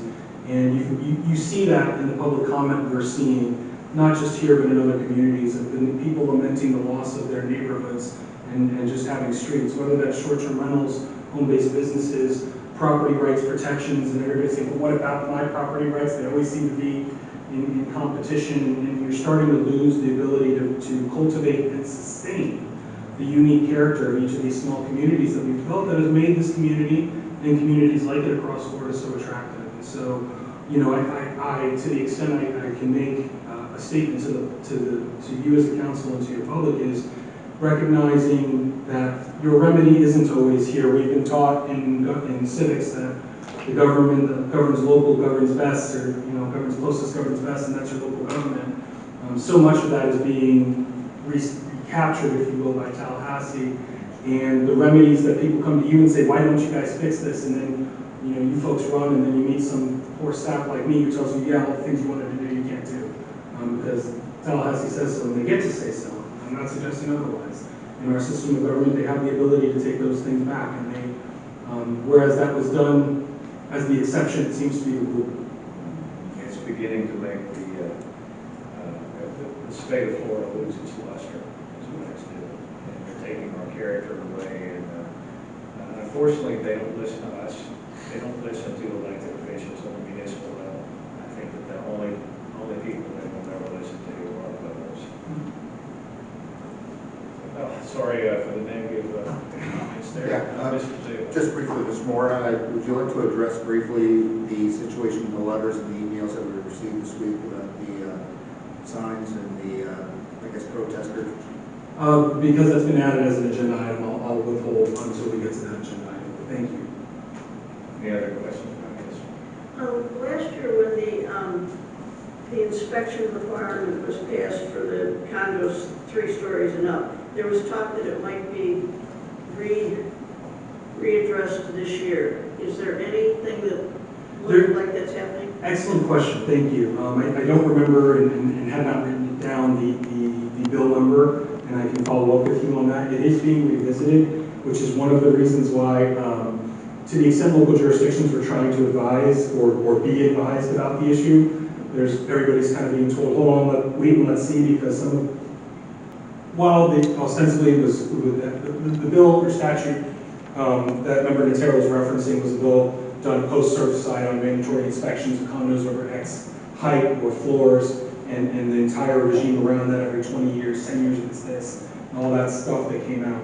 Some of it was well-intentioned, and as with much legislation that's done in a reactive and accelerated pace, people after the fact realize like, hey, it says this, but it doesn't really put that onus on anybody. Whose responsibility is it to do this? And it says a municipality must, but then there's no timeline, there's no, how do I know what to do? And so yes, there is some legislation being proposed and discussed this session. No, I don't have a specific recollection of its terms, so I'll make sure to get that update to you after the meeting. Thank you. Any other questions or comments for the city attorney? All right, thank you very much, Mr. Moore. Now we're up to item number 9, city manager report. Mr. Reaper. Thank you, Mayor. So I'm going to start off with the Gulf Boulevard undergrounding. We just had a progress meeting on March 29th. Unfortunately, we're still kind of waiting on the materials to get here. Duke Energy has contracted those materials. They just do have not have a confirmation of the date, but the undergrounding contractor is very confident that as soon as he has the materials, he's going to get started on this. So when I have a date of the actual progress breaking ground, the project breaking ground, I will make it known so you guys are aware. The Gulf Boulevard buoy replacement for the new zone that we created with the ordinance, those are now installed. We installed the 16 newly labeled buoys. We had to bring them in based on the beach erosion to get that 300-foot distance of the line is actually a little closer than it was the previous buoys. The city staff is planning to remove the remaining old idle weight buoys. In the meantime, those are actually outside of our new created swim zone, so they're not actually causing confusion within that zone. Stormwater improvement projects, as we have on the agenda tonight, we have a bank note resolution. The City Hall generator, I told you I would get some side-by-side quotes of the portable unit we discussed and the original unit, which was on the generator stand. I did see both of them come in on my email today while we were doing this meeting. So the prices are holding pretty much where they were. Again, it's a 15-day price period that they're giving. I wanted to follow up with one of the vendors on some of the specific questions we had concerning the fuel tank and some of the warranty, but I will get that emailed out to you this week. Children's playground replacement, that one got bumped back to April 21st, so I'm very hopeful that's going to be done this month. Started working on personnel policy. We currently have a personal policies and procedure manual as well as an employee handbook. What I've noticed over the years of working here is there is a lot of the same material covered in both documents. One document will have more detail in one section, the other one will have more detail in another section. And there is some areas that it isn't congruent. So what I'm having done by the current group is to update and combine those documents so that we have a more ready resource to look at personal matters and make sure that we're where we need to be as far as how employment laws change. After they have combined the documents, that we'll have it reviewed by the city attorney. I'm working on a grant policy, which would be an administrative policy, which will outline when we have a project come before us and we're looking at funding, how we approach it, and a formal process of how we look for other funding methods, before we lean into our budget. So, and also cover some of the ongoing grants that we have throughout the year that we plan on getting every year and how we go about that. I'm hoping that it'll be a future work session. For the next work session, I wanted to start presenting an example of what I see this scorecard should be to summarize where we're at in our projects, the strategic plan, how our finance ties into it, and then also how the code enforcement element. So that I will be presenting to the next work session to get some feedback. And I just wanted to follow up on the ICMA, FCCMA development. I actually misquoted the dates in this report. The April 13th or 11th to 13th, I will be at the Floodplain Conference.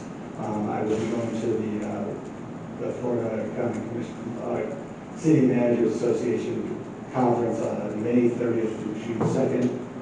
And I've been in touch with the ICMA. There is a level of experience credits you have to reach. They told me that they would provide a report based on where I am at, so I have a realistic timeline.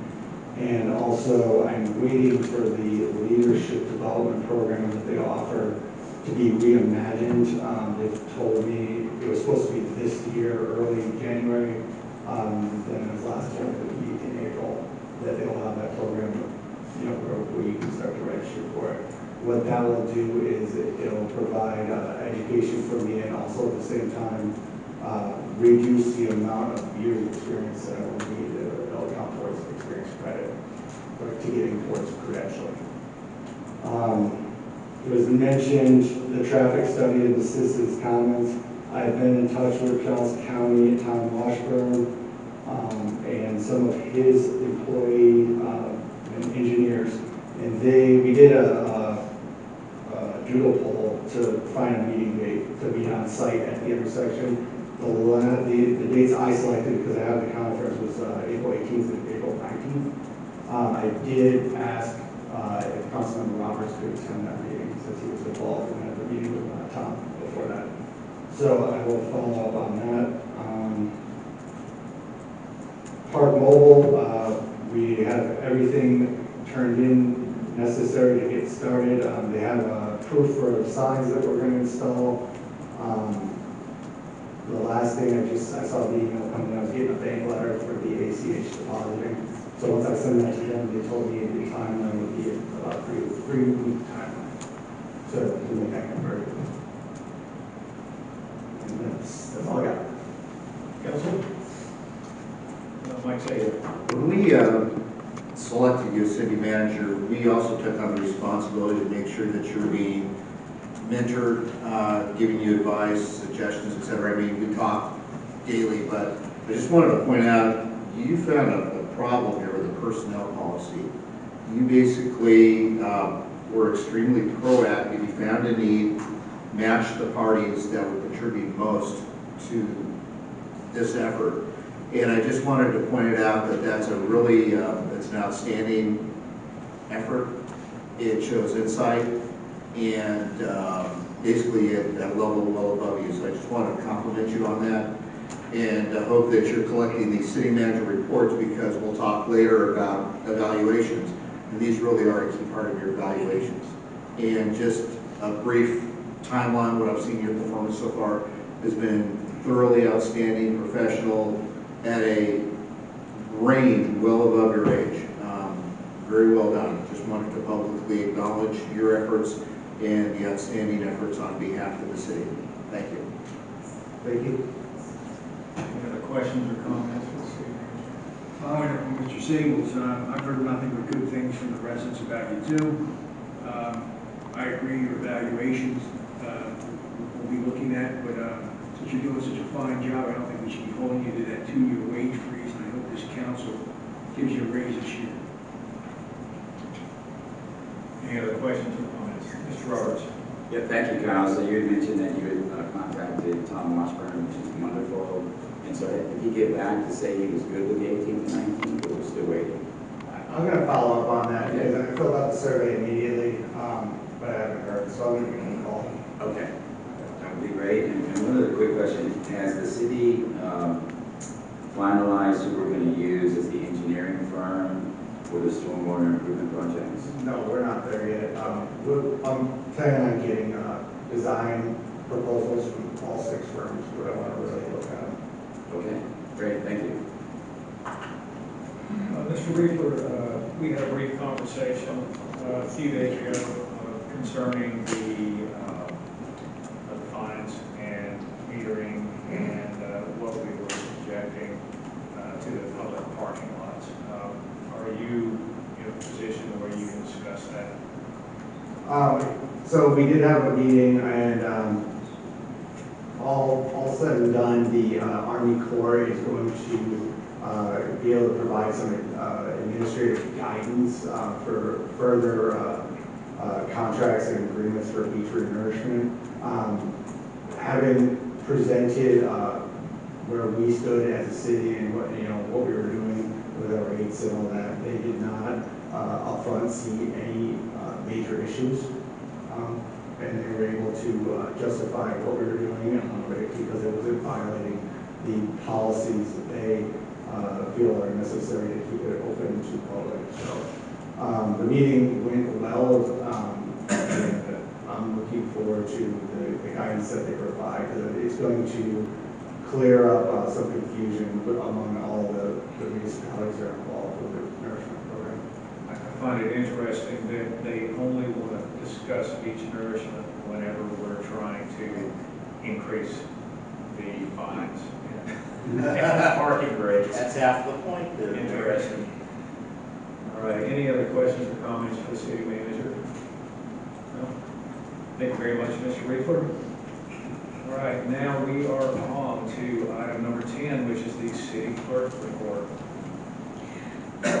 I just wanted to do a follow-up on the quarterly reports, the audit committee and the planning and zoning board, that we will be getting meetings with them so that we can get those 2 things to city council. So we'll be setting up those meetings. And the city attorney is going to be doing the Government in the Sunshine presentation on Wednesday at 5:30 for all boards and committees, but the public is welcome too. And that's all I have.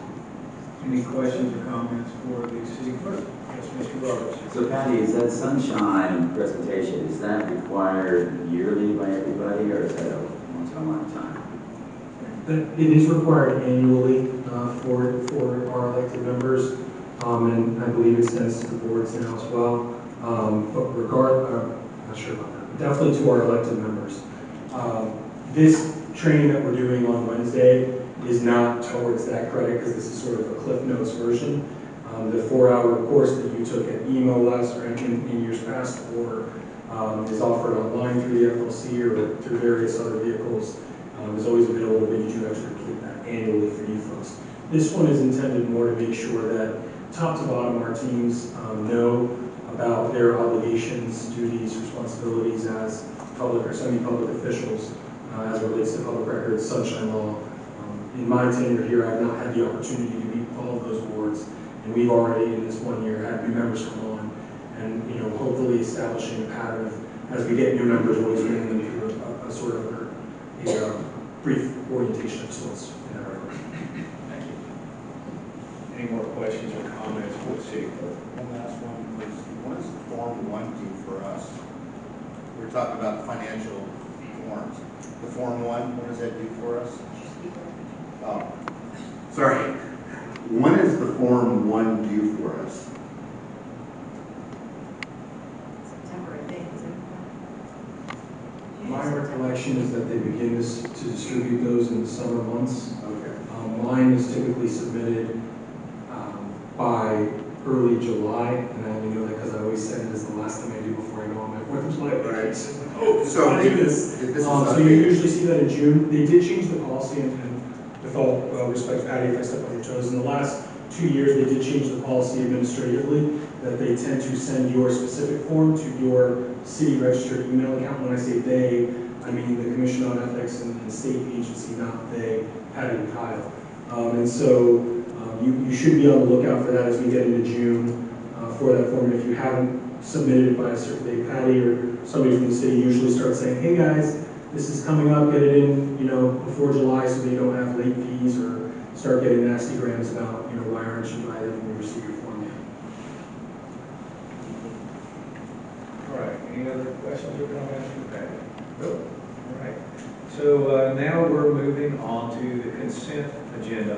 This is items 11 through 15. This is for approval of the February 23rd, 2023 City Council work session minutes, approval of March 6, 2023 City Council meeting minutes, approval of March 20th, 2023 City Council work session minutes, acceptance of the 2023 Pinellas County Multi-Jurisdictional Community Rating System Annual Report or Program for Public Information Flood Insurance Improvement Plan and Flood Response Plan, and a proclamation proclaiming April 2023 as National Donate Life Month. Do I have a motion for approval of the consent agenda? So move for the approval of the consent agenda. Motion made by Mike Sable, second by Frank Baker. All in favor? Aye. Aye. Any opposed? All right, the consent agenda passes. Now, we are on to the regular agenda, item 16. This is for consideration of resolution 2023-02. Mr. Mora. One moment, Mr. Mayor, sorry.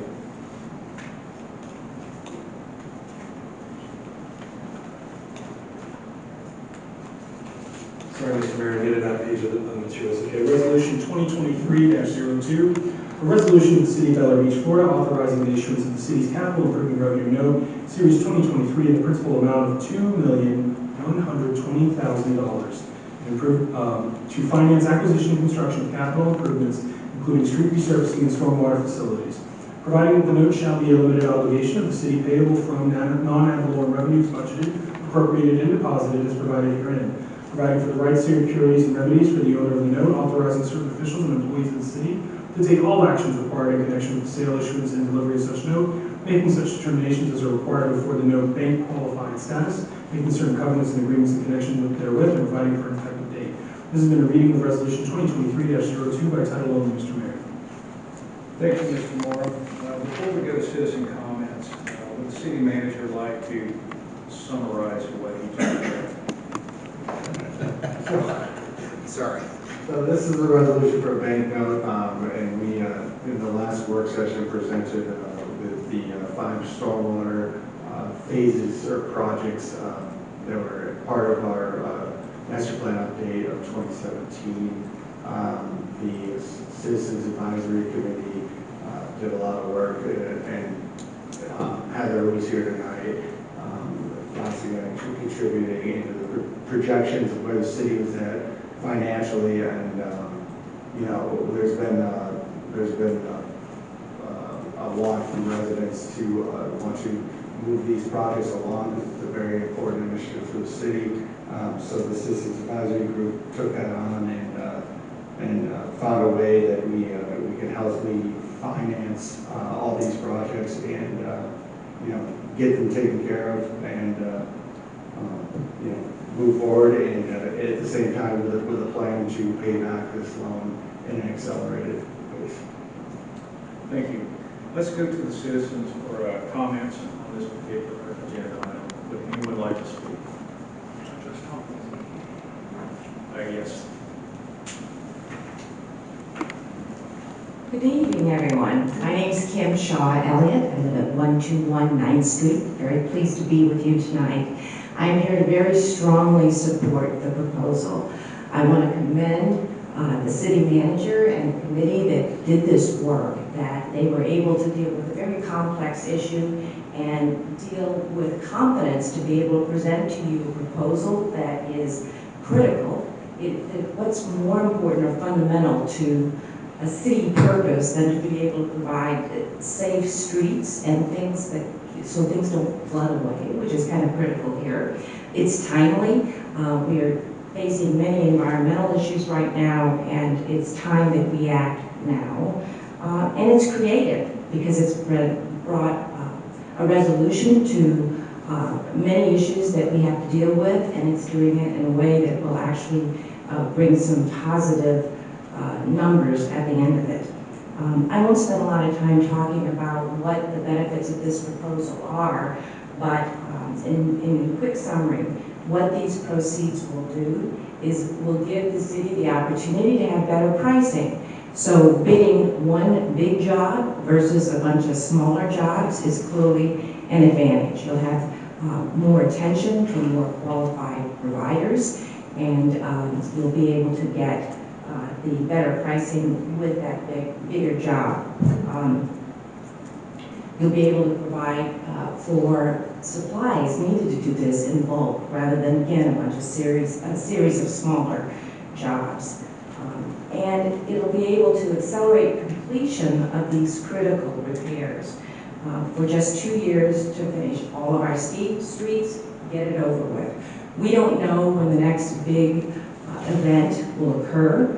I think it's frightening in terms of what is impending, and having our streets taken care of now is really, really important. And at the end of the day, it's going to give additional savings to the city in that we've had the opportunity to take advantage of some very favorable interest rates for the funds that will be sitting there. So there are two things that I'd like to address about this proposal. One is to make certain that it does adequately address the problem. When we plan, we need to plan for the future. We're not going to recreate what has been done in the past or do what we think is needed now, because we know the future will be different than what it is now. And I would like to make sure that we take the opportunity to adequately address the needs of these flood control measures. My understanding is that the proposal as it sits right now does not have any arrangement for any kind of retaining pool or any kind of tanks that will hold excess water when it comes. And if that's needed, we need to address that now and not rebuild in a way that will already be proven inadequate. So I would like to ask that you take the moment to at least reassess and confirm what the needs for this project are and that they're taken care of now. The other thing is that I would ask that you prioritize 9th Street. So 9th Street somehow was skipped over in the work that has been done to date. 9th Street is the entryway to our beautiful park here. It's the park, it includes city parking, it includes the back entrance to this lovely facility. 9th Street regularly floods. 9th Street, I know, has had property sales even rescinded because of the flooding that occurred right in the middle of a proposed sale. So this is an important issue, it's an important street, and I'd like to ask that you consider 9th Street in this proposal. Thank you, Ms. Shaw. Thank you. Would any other citizens like to comment on this topic? Yes.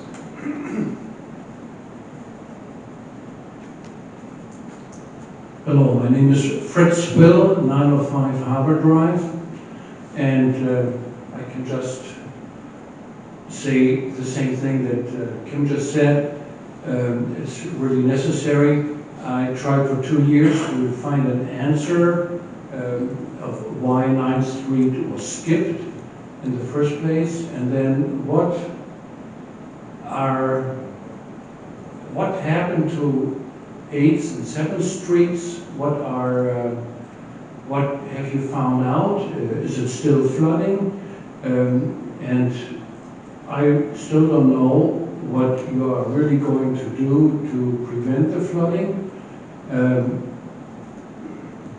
that those are questions that are still open. Otherwise, I think we all agree that we have to do something, especially on 9th Street.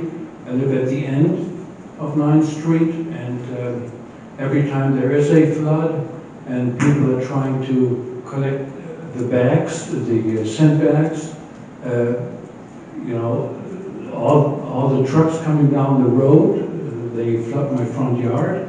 That is not acceptable. So I thank you for Thank this. you, Mr. Will. Any other questions or comments from the citizens? Yes.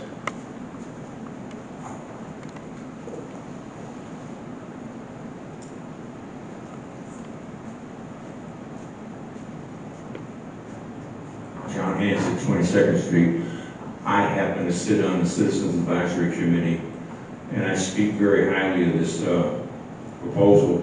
One of the things that we also took into consideration, when we contract to do 2 streets at a time, you have the logistics of bringing in the equipment and then removing it. It costs money, that's factored in. One of the things we looked at to do this successively was that would save a significant amount of money. I think it was somewhere around $250,000, $350,000 just in moving equipment in and out of the city if we did it the way we're doing it now. As to the issue of flooding, it's like some other folks have said before, we're not going to solve it. It's not going to go away. We live on a barrier island. The one thing that is a plus is the fact that these drains that go out into the intercoastal have the check valves. So when you have a high tide, it closes the valve and prevents the water from backing up and flooding. It's just one of those things. We're not ever going to solve the problem completely 100% of flooding. It's not going to happen. But this will take care of it in the long term. Thank you. Thank you, Mr. Hansick. Any more comments or questions from the citizens? Nope. All right, citizens' comments are closed. Before we continue, I'm going to need a motion to approve this resolution. Motion. Motion made by Frank Baker. Do I have a second? Second. Believe that. Her hand went up anyway. All right, Mr. Baker, you have the floor. Thank you. I'm supporting this funding, although replacing 70-year-old pipes that really never worked, you're going to produce the same effects. You're going to get the same effects unless we do this right. So you need a catch basin, you need pumps. A lot of homes on Harbor Drive, when those pipes were put in, were not there. That means the elevation of that discharge pipe really needs to be raised up, because those check valves that we talk about, they're nothing more than sunny day check valves. When a high tide comes up on a sunny day, the water does not come in the street. When you're getting 3 inches of rain an hour or more, that check valve closes. It will not open until that tide comes down. I live on 8th Street. The discharge pipe was put in way before that house, the houses were built. We never elevated that pipe. That means we have to wait about an hour and a half to 2 hours when high tide comes down for that valve to open up. So we're actually accumulating more and more water because that water will not leave the street. And where does that water go? In your yards, hopefully not your homes. So yes, we need to solve the problem. We don't need to solve the problem that we didn't create 70 years ago. We need to do it smart. We need to spend the money smartly. We also need, like the man said, mobilization of equipment. Working in this field, it'll cost you anywhere from $50,000 to $100,000 to move in equipment. So you need to coordinate one street to be done and another street to start right away. If that equipment is moved out, the permitting costs, the stowing, the removal will cost us anywhere from $50,000 to $100,000 per street or per project. So when one street's done, we need to attack that next street. We're gonna have to find a contractor and award the same contractor to do all these projects, because if we have contractor A, and then we have to bring in contractor B, we're already in the hole for mobilization. That's what I have to say. Thank you, Mr. Baker. Other comments? Nope. All right, well, let's take this to a roll call vote. This is to approve resolution 2023-02. Ms. Gentry, would you please call the roll? Oh, I'm sorry. Can I make one comment? I've heard that the equipment that we're proposing to put it at the end of 9th Street and to put... I'm sorry, ma'am, I already... I'm Citizen comments. Oh, I apologize, I'll come back. You know what, we're about to vote on this. Council, would you like to entertain her thoughts? Okay. Please. Okay, Paul, I please do go right ahead. apologize. Just state your name for the record. Cheryl Gray, 182 9th Street, Ballard Beach. One concern I do have, and it parallels what Kim and Fritz has said earlier, 9th Street is crumbling. I've heard that the equipment, we're talking about putting it in the parking lot at the end of 9th Street. To do that, I'm concerned that we're going to see more crumbling. I would really love to see the parking go over here and not take it down private streets. That's my request. Thank you. And the city manager heard you loud and clear, and I'm sure he will take that into consideration. Okay, now let's go back to the roll call vote. Patty? Councilmember Baker? Yes. Councilmember Livingstone? Yes. Councilmember Notaro? Yes. Councilmember Roberts? Aye. Councilmember Zabel? Aye. Vice Mayor Shirley? Aye. Mayor Gaddis? Aye. So the resolution passes unanimously.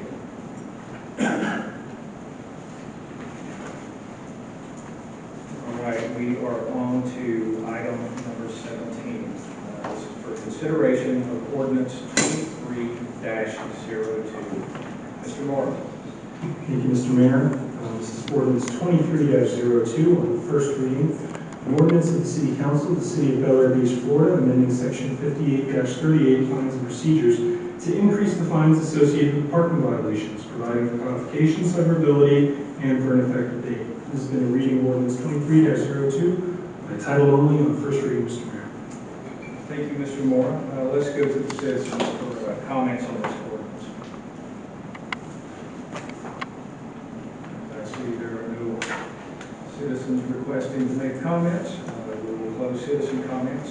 And before we move forward, I'm going to need a motion to approve this ordinance 23-02 made by Frank Baker. Do I have a second? Second. Second by Lloyd Roberts. Mr. Baker, do you have the floor? Right now, we're looking to charge $10 per hour for park with a 3-hour max. Our fine right now is $35. Not to be a rocket scientist, so would you rather spend $35 to park all day or spend $10 per hour for 3 hours? So this is well needed to be increased, and I think it should be moved because it just makes common sense. Thank you, Mr. Baker. Other comments from the council? And I agree with you also, Mr. Baker. All right, so let's go ahead and take this to a roll call vote. Patty, this is to approve ordinance 23-02.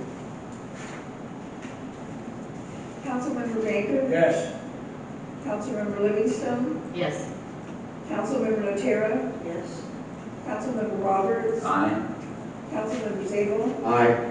Vice Mayor Shirley? Aye. Mayor Gaddis? Aye. And so the ordinance passes unanimously, and we're authorized to move forward with that.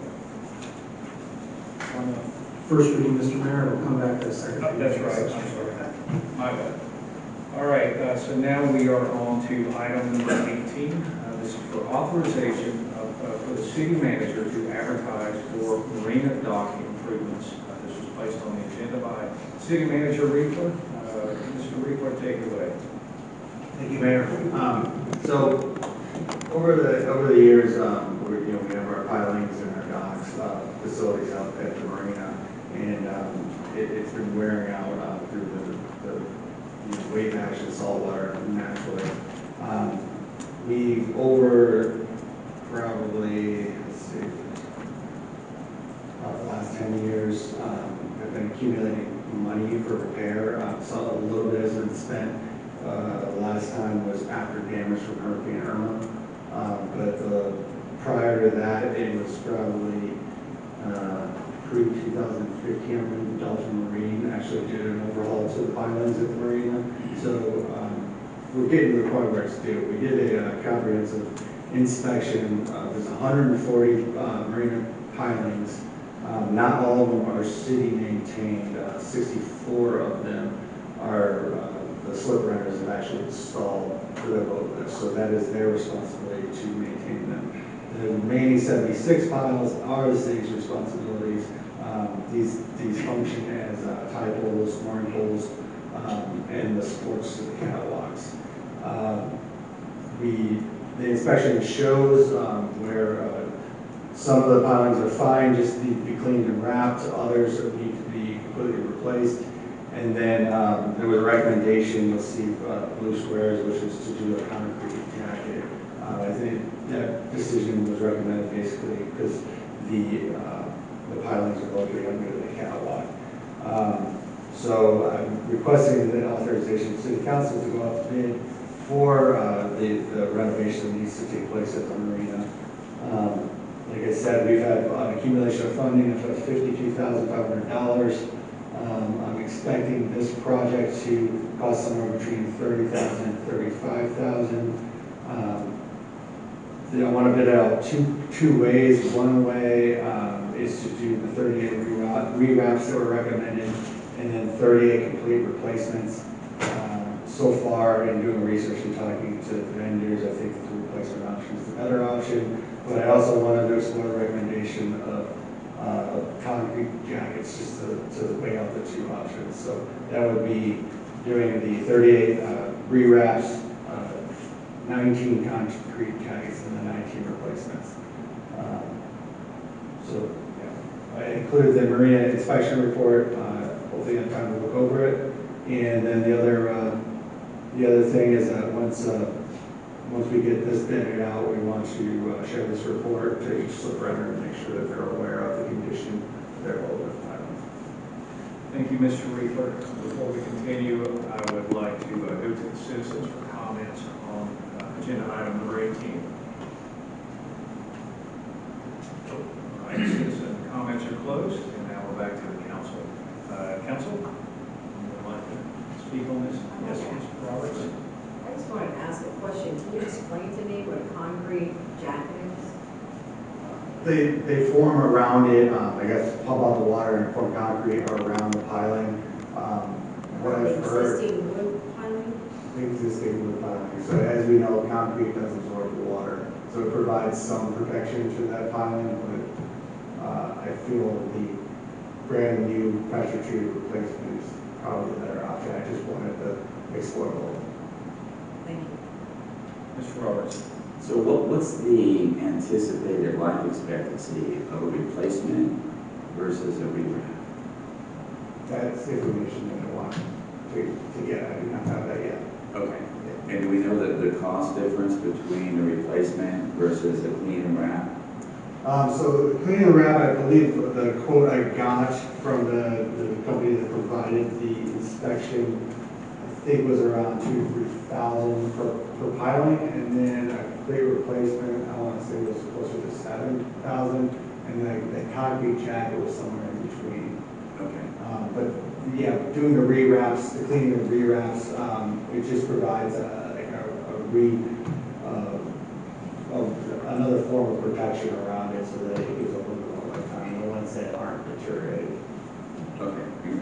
Obviously, I'll leave that up to you, Kyle, but if the life expectancy is significant for replacement as compared to a wrap, and we have the funding, then maybe I would recommend that we go ahead and replace them all, so we would have that done and completed now and not have to worry about them for a while.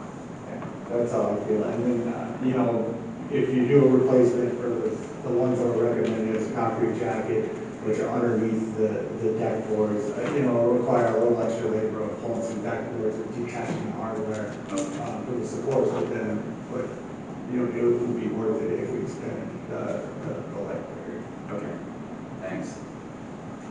Any other questions or comments for the city manager on the subject? Okay, I guess what we need to do now. You know what? I don't think that I actually did a motion on this one. I need a motion on this item. Okay, Leslie Natera, do I have a second? Second by Frank Banker. Leslie, you have the floor. I think it's obvious that Kyle has done his homework on this and knows what we're looking for and what to do, and I think we need to authorize him to go ahead. Any other comments? No? All right, so this is for authorization of the city manager to advertise for marina dock improvements. All in favor? Aye. Any opposed? All right, Mr. Cooper, you are authorized to proceed. Thank you, Mayor. All right, now to the good stuff. This is for item number 19, the consideration of merit pay increase for city clerk based on annual evaluation criteria. City Manager Reaper. Okay, so this, you guys are all given the evaluations complete for city clerk Patricia Gentry, and we've gotten all those in for the recommendations. Do you have the summary?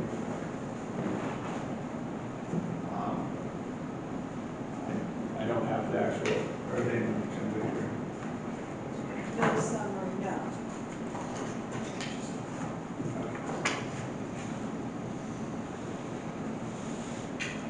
We don't have them in the agenda. This was the first time that I've seen where we did not receive a summary score of the overall.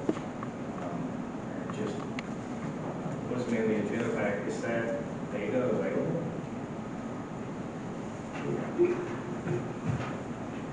No, I don't have that. I can get that if you want to take this off.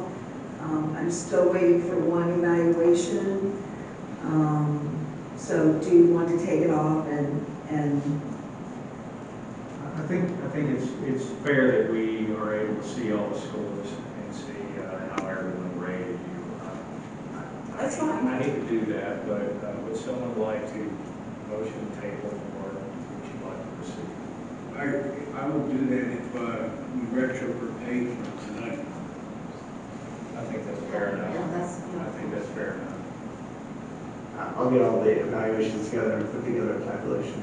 Okay, I entertain a motion to table, if someone will make one. Motion to table the retro for pay if the evaluations come in. Do I have a second? Second. All in favor to table this item? Aye. Any opposed?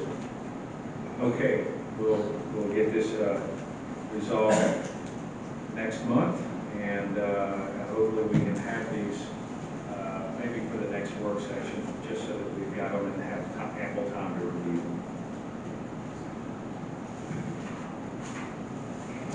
Yes, sir. Just one quick question, Cal. So is there a fixed date that this is supposed to be an annual merit increase date for Patty? She has an anniversary date that merit applies to. Sometimes when you do employee evaluations, they don't have their evaluation exactly on that date, somewhere in that time period nearby, and they retro case. Okay, so had we approved it tonight, she would have gotten it when? I believe it's the beginning of April 1st, that your anniversary date is? March 7th. Oh, it's March. Okay, so it's March. Okay, so it's based on your anniversary. Okay, perfect. Okay, that's.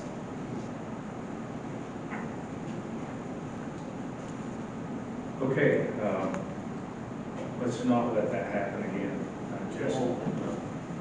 I feel terrible, but we have to see everything. Okay. Thank you, Mayor, but that's not on you or them, that's mine. it was that I don't have that ready, so please don't take any responsibility for that. It's on me. I'm sorry. Oh, well, no apology is necessary. All right, so now we are on to item number 20, which is consideration to support the nomination of Reddington Beach Mayor David Will as the representative to Fort Pinellas for the 10 barrier island communities. What is Fort Pinellas? Fort Pinellas is a land use and transportation planning agency. They guide integrated transportation and land use solutions to sustain economic value by connecting the communities of Pinellas County and the Tampa Bay region. Effectively, they do a lot with traffic and how it may or may not affect us. There are other things that they are into, but that's my biggest concern is traffic and where they route traffic. So before I go any further, I would like to ask the citizens for comments. Anyone like to comment on this topic? Okay, no comments? We'll bring it back to the council. To continue this discussion, I need a motion from the council. So moved. Motion made by Vice Mayor Shirley. Do I have a second? Second. Second by Lloyd Roberts. Vice Mayor Shirley, you have the floor. Well, clearly the beaches need representation. I'm not a huge supporter of Fort Pinellas, but I think the beaches get the raw end of the deal when it comes to Fort Pinellas. I would love to see someone from our community be, representation for the beaches, and I don't know the mayor of Reddington Beach, so I may be speaking out of turn by saying he's a good candidate, but certainly someone along the beach. And part of Big C would be a good voice. Yes. Other comments? How did David Will become the nominee? Okay, so let me give you a little backstory. I normally allow everyone to do their comments first, but I'll kind of tell you what's going on. Fort Pinellas, they have so many seats. They pick the 4 largest communities in the county, and each one of those communities automatically gets a seat. The barrier islands, all 10 of them only get 1 representative because we're tiny. Okay, so I was on the nominating committee for the Big C, and David Will, his name came up. His community is much like ours. They don't have businesses. They have some private areas. They are overran with traffic like we are from time to time. Also, I've gotten to know David Will pretty well, and I trust that I can have influence on David Will and believe that he would look into our best interest as he would his own, because they're common interest. And this is really good for us because that's not always been the case. Normally, our representative that's placed by the Big C is always a tourism community. Well, this is the first time that we've had a representative who is not a tourism community, which means we're going to be more fairly represented. There's an even deeper backstory behind this. Also on the nominating committee, it was not advertised, but the representative from the Tourist Development Council was not reporting back to the Big C. So we also decided to replace that representative or delegate with a new one, and I was selected to attend to be on the TDC. So what does that have to do with us because we don't attract tourists? Well, it's all about where the money goes that comes in from tourism, and as you know, we are all impacted by all this tourism. So we might as well have some impact on where the money goes, and my number one goal will always be spend the money on renourishing our beaches. So for the first time, we have 2 people that are pretty much private communities that don't, they're not commerce communities representing the Big C. And I think it's going to be a great benefit for all the barrier islands to have it done this way. So that's why I recommend that we move forward and approve David Will. Any questions? So how does the mechanism work from this point? So once we say. Okay, so what it is that every barrier island has,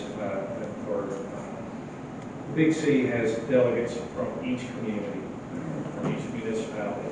I'm one vote. However, the way that I cast a vote is if everyone agrees or we have a consensus that, okay, this is what's good for the community.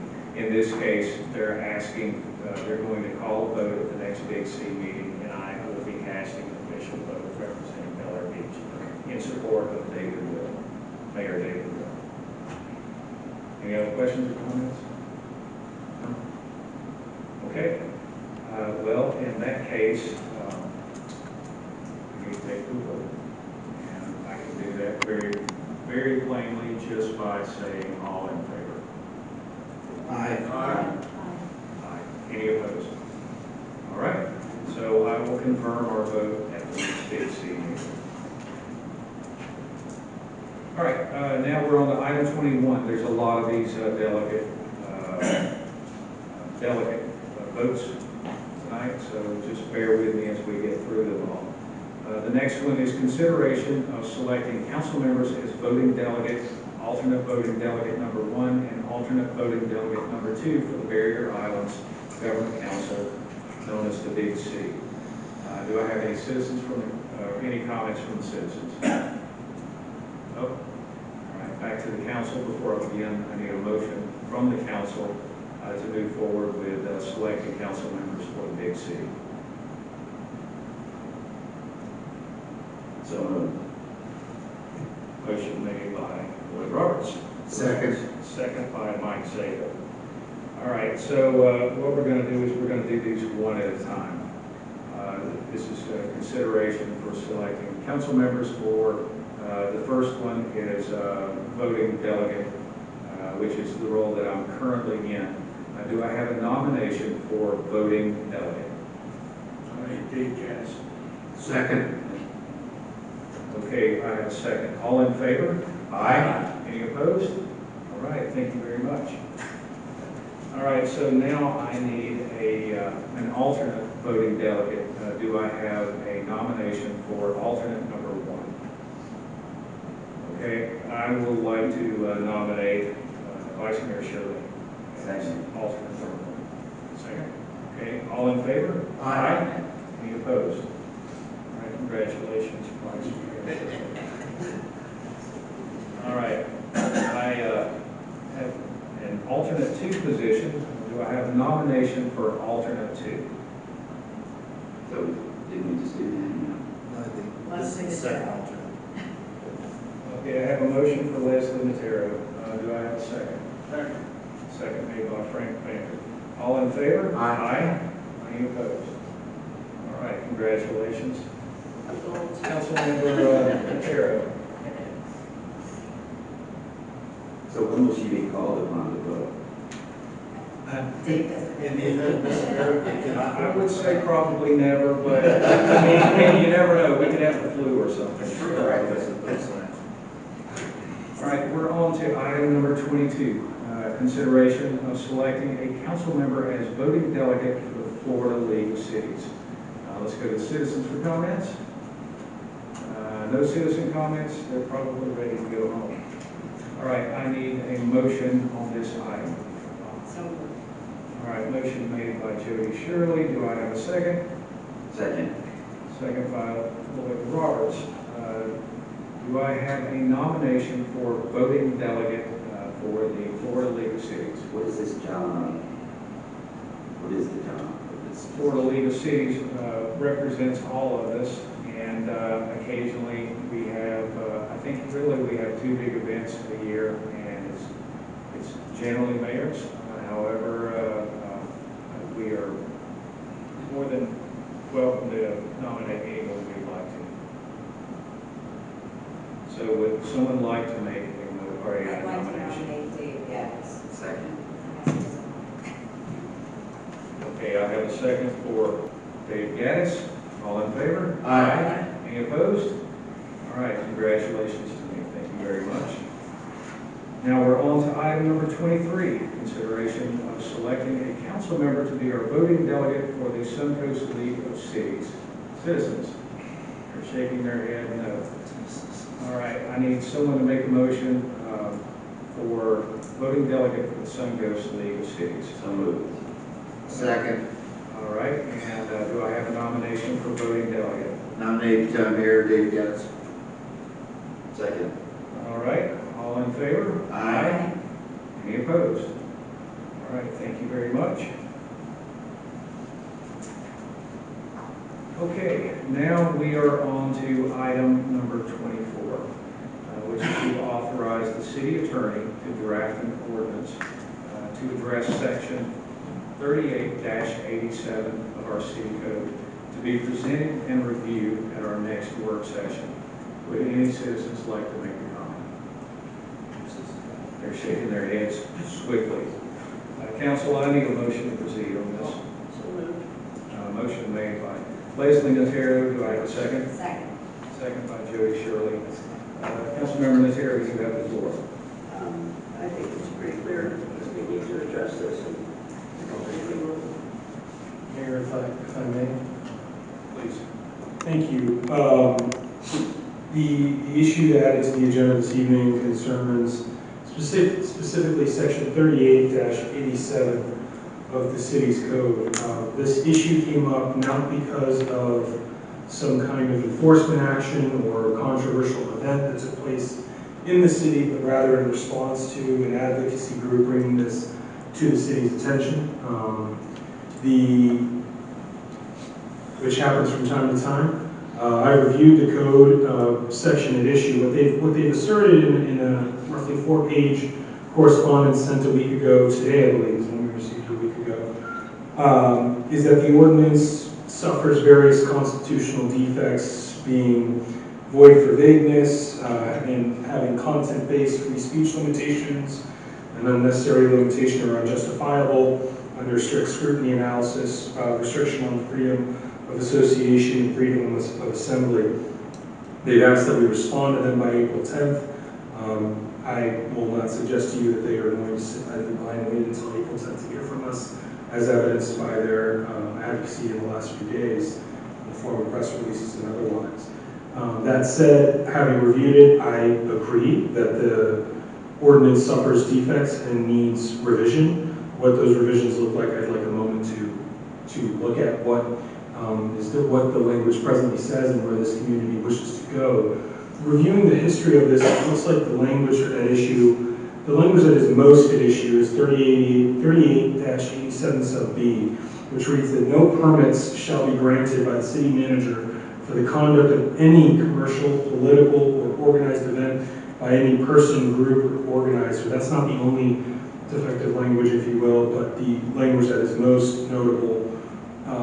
What's interesting to me about that is that this language came in 2018 through ordinance number 1802, which sought, at least ostensibly based on the minutes of the meeting at the time and the agenda materials, to address what at the time was various parties asking to have weddings in city parks and bring chairs and other attendance elements that were perhaps congesting the public gathering areas.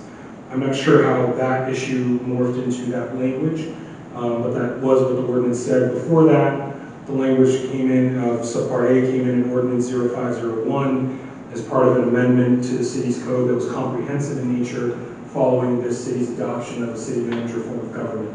So all the references to the member or the council member overseeing this was changed to city manager, and then before that, the language goes back to 81, basically to your code's origins on getting permits.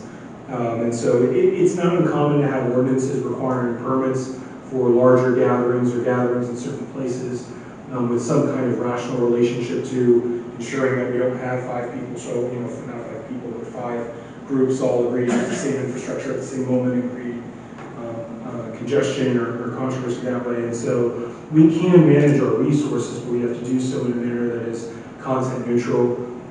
Certainly not one that specifically targets political speech. I would shy away from that kind of language, especially as we talk about Reed v. Gilbert and sign codes and the sort of analysis that goes with those free speech. The point they've made in this advocacy group has made, and I've made in the past, is your streets and sidewalks are traditionally considered public fora, that is where your free speech rights are at their highest. This seems to move in some degree in contravention of that. So yes, I would like the opportunity to amend this ordinance. Yes, I could prepare something for your review at a subsequent workshop or meeting. My only request is if there's a specific issue that this community feels this language is addressing or resolving, that I'm made aware of that so that I capture what you, the legislators, wish to do within the confines of the U.S. Constitution, Florida Constitution, and statutes. The one other thing I would add to this, I'm not remembering the statutory site off my head, there's a similar constitutional challenge and being lodged against the statute that was adopted in the last 2 years, last legislative session, as part and parcel to the Stop Woke Act, and that's not language I'm making up, that's what it was called, addressing protests in streets and in response to some of the public discourse that happened in 2020, there was a statutory change on where people can gather and impede, retard, slow, stop traffic. That is to say, to the extent that was a concern of this ordinance, there's a statute on point. Whether or not that statute will sustain its own scrutiny is something else. But I did wish to make sure you were aware of that context as well, because that did not exist when this was adopted in 2018. Thank you, Mr. Moore. You're on a deadline, or we are on a deadline to respond to. Yes, by April 10th. If I'm giving your authority to draft an ordinance this evening, what I would respond to them within the next couple of days would be correspondence directing them, thank you for bringing this to our attention. I've received direction to amend this. We intend to amend this, and in so doing, intend to address any apparent constitutional defects or other legal issues, which is to say that we're not, at no point, for what it's worth, at no point do we have any record of citing somebody for violating this. At no point do we have any record, to my knowledge, of any permits denied specifically because, this is a political thing. As some of you even mentioned to me in side conversations, I'm pretty sure I did political speech of some sort on the city side. I've never had an issue. With that said, I would respond to them and indicate, that is to say that to the extent they reached out to us in the last week, we have not once replied to them and said, this is our ordinance, get lost, we're standing by it and it's fine. All we asked for was the opportunity to review it, and that's what we intend to do. Great, thank you. We have 2 council members who were actually voted on that. Would either of you like to just kind of explain why the ordinance was changed? I know we kind of touched on it, but you were there and you may or may not remember. I was there. You were not there, so you were not on council at the time. I don't remember. You don't remember? Okay. Good answer. Okay, well, I just thought I'd give them the opportunity. Would anyone like to, before we go any further, let's see, I need to make a motion on this one, or did we already do it? I'm so lost. There was a motion in a second, it was open to public. That's right, okay, great, I'm sorry. I made the motion. I got completely caught up in that. I made the motion. Okay, all right, so would anyone like to make any other comments on this? Okay. We all know why we're here and what we're trying to do, and at least they will know that we are responding to their request and are not giving them any pushback.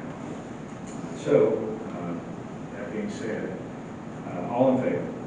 Aye. Any opposed? All right. And I apologize for getting caught up in the moment there. Mr. Moore, you're authorized to draft an ordinance to address section 38-87. Thank you, Mr. Mayor. Do you think it's possible we will have that draft filed at the work session? Remind me, is the next work session the 17th?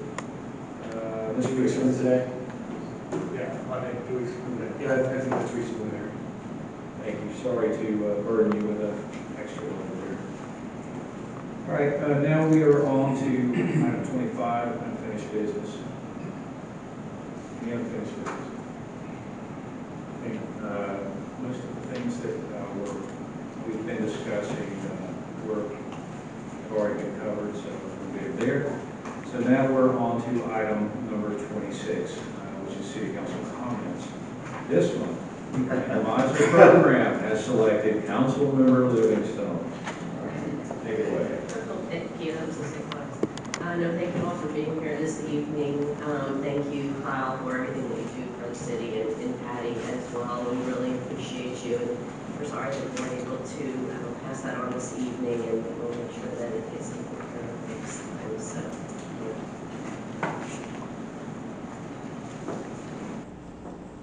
Next up is Councilmember Natero. No comment. Mr. Roberts, you're up. Yeah, I just want to make a comment based on John's comment earlier, Mr. Hanson. So as you heard from the city manager, that he's setting up a meeting with the county representative. So I also just wanted to reiterate to you, there was a comment made at the conclusion of our meeting last month that somebody had recommended, maybe it's best to just let this issue go and not change anything. I want everybody to know that that's not why I was elected. So if there's ever an opportunity to improve something in the city, I'm going to pursue that. I can tell you right now, I feel like you do, that the current design of that system, and not to throw stones at whomever made those decisions previously, this is not a good traffic pattern that's going on now. So I know there's better ways to do it, and I'm confident that working with Kyle, getting input from other city members, we're going to make it better, and working with the county. So there's improvements to be made, and any final recommendation that we make will clearly be of benefit to the entire city in the discussion. So that's the plan. Thank you, Mr. Roberts. Mr. Baker, you're up. Just briefly, as we began Holy Week yesterday, wish you all a blessed Easter.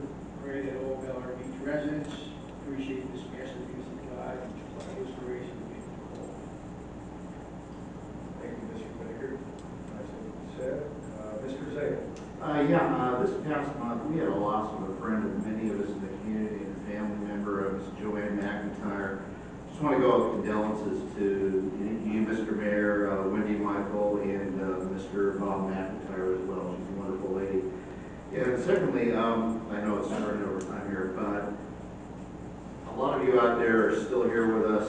We really appreciate that. More importantly, I want to publicly thank each of the council members. I mean, Councilmember Banker, Livingstone, Otero, Roberts, Vice Mayor Shirley, Mayor Gaddis, for what you do. I mean, I was away last week, but you take time out of your families' lives to be here, not only to be here, but to prepare for the working sessions and everything else. I just want to thank you all for that. Thanks.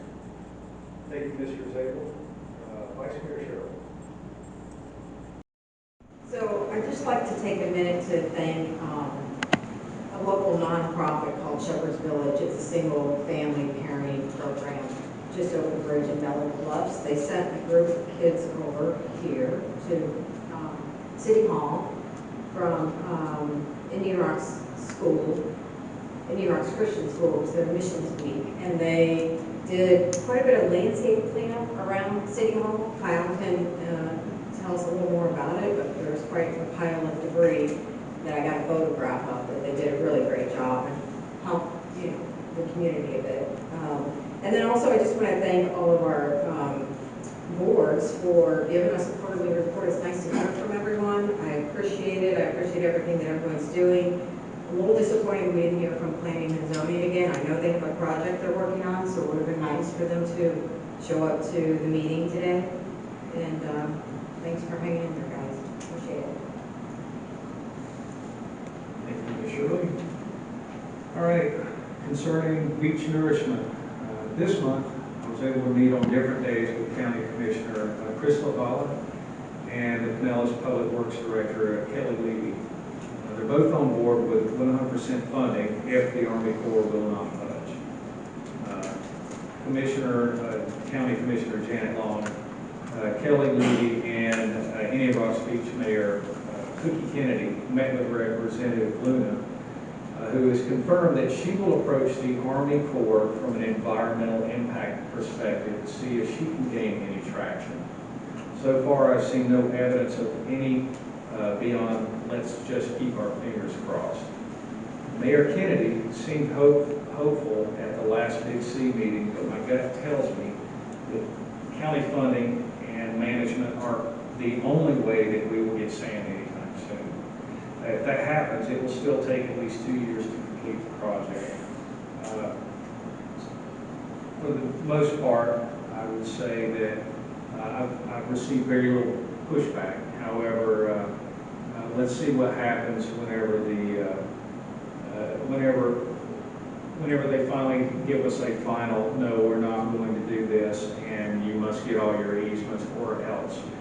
So we'll see how that goes, but I have confidence with a little more influence on the TDC and Fort Pinellas. We may be able to turn up the pressure a little bit more, and we'll see what happens. So let's just keep the faith and wait and see. As always, I'd like to thank everyone who came out tonight, as well as for those who are watching wherever you are tonight. Do I have a motion to adjourn? Motion adjourned. Second. Made by Frank Baker, second by Mike Zabel. All in favor? Aye. Any opposed? All right, good night, everyone.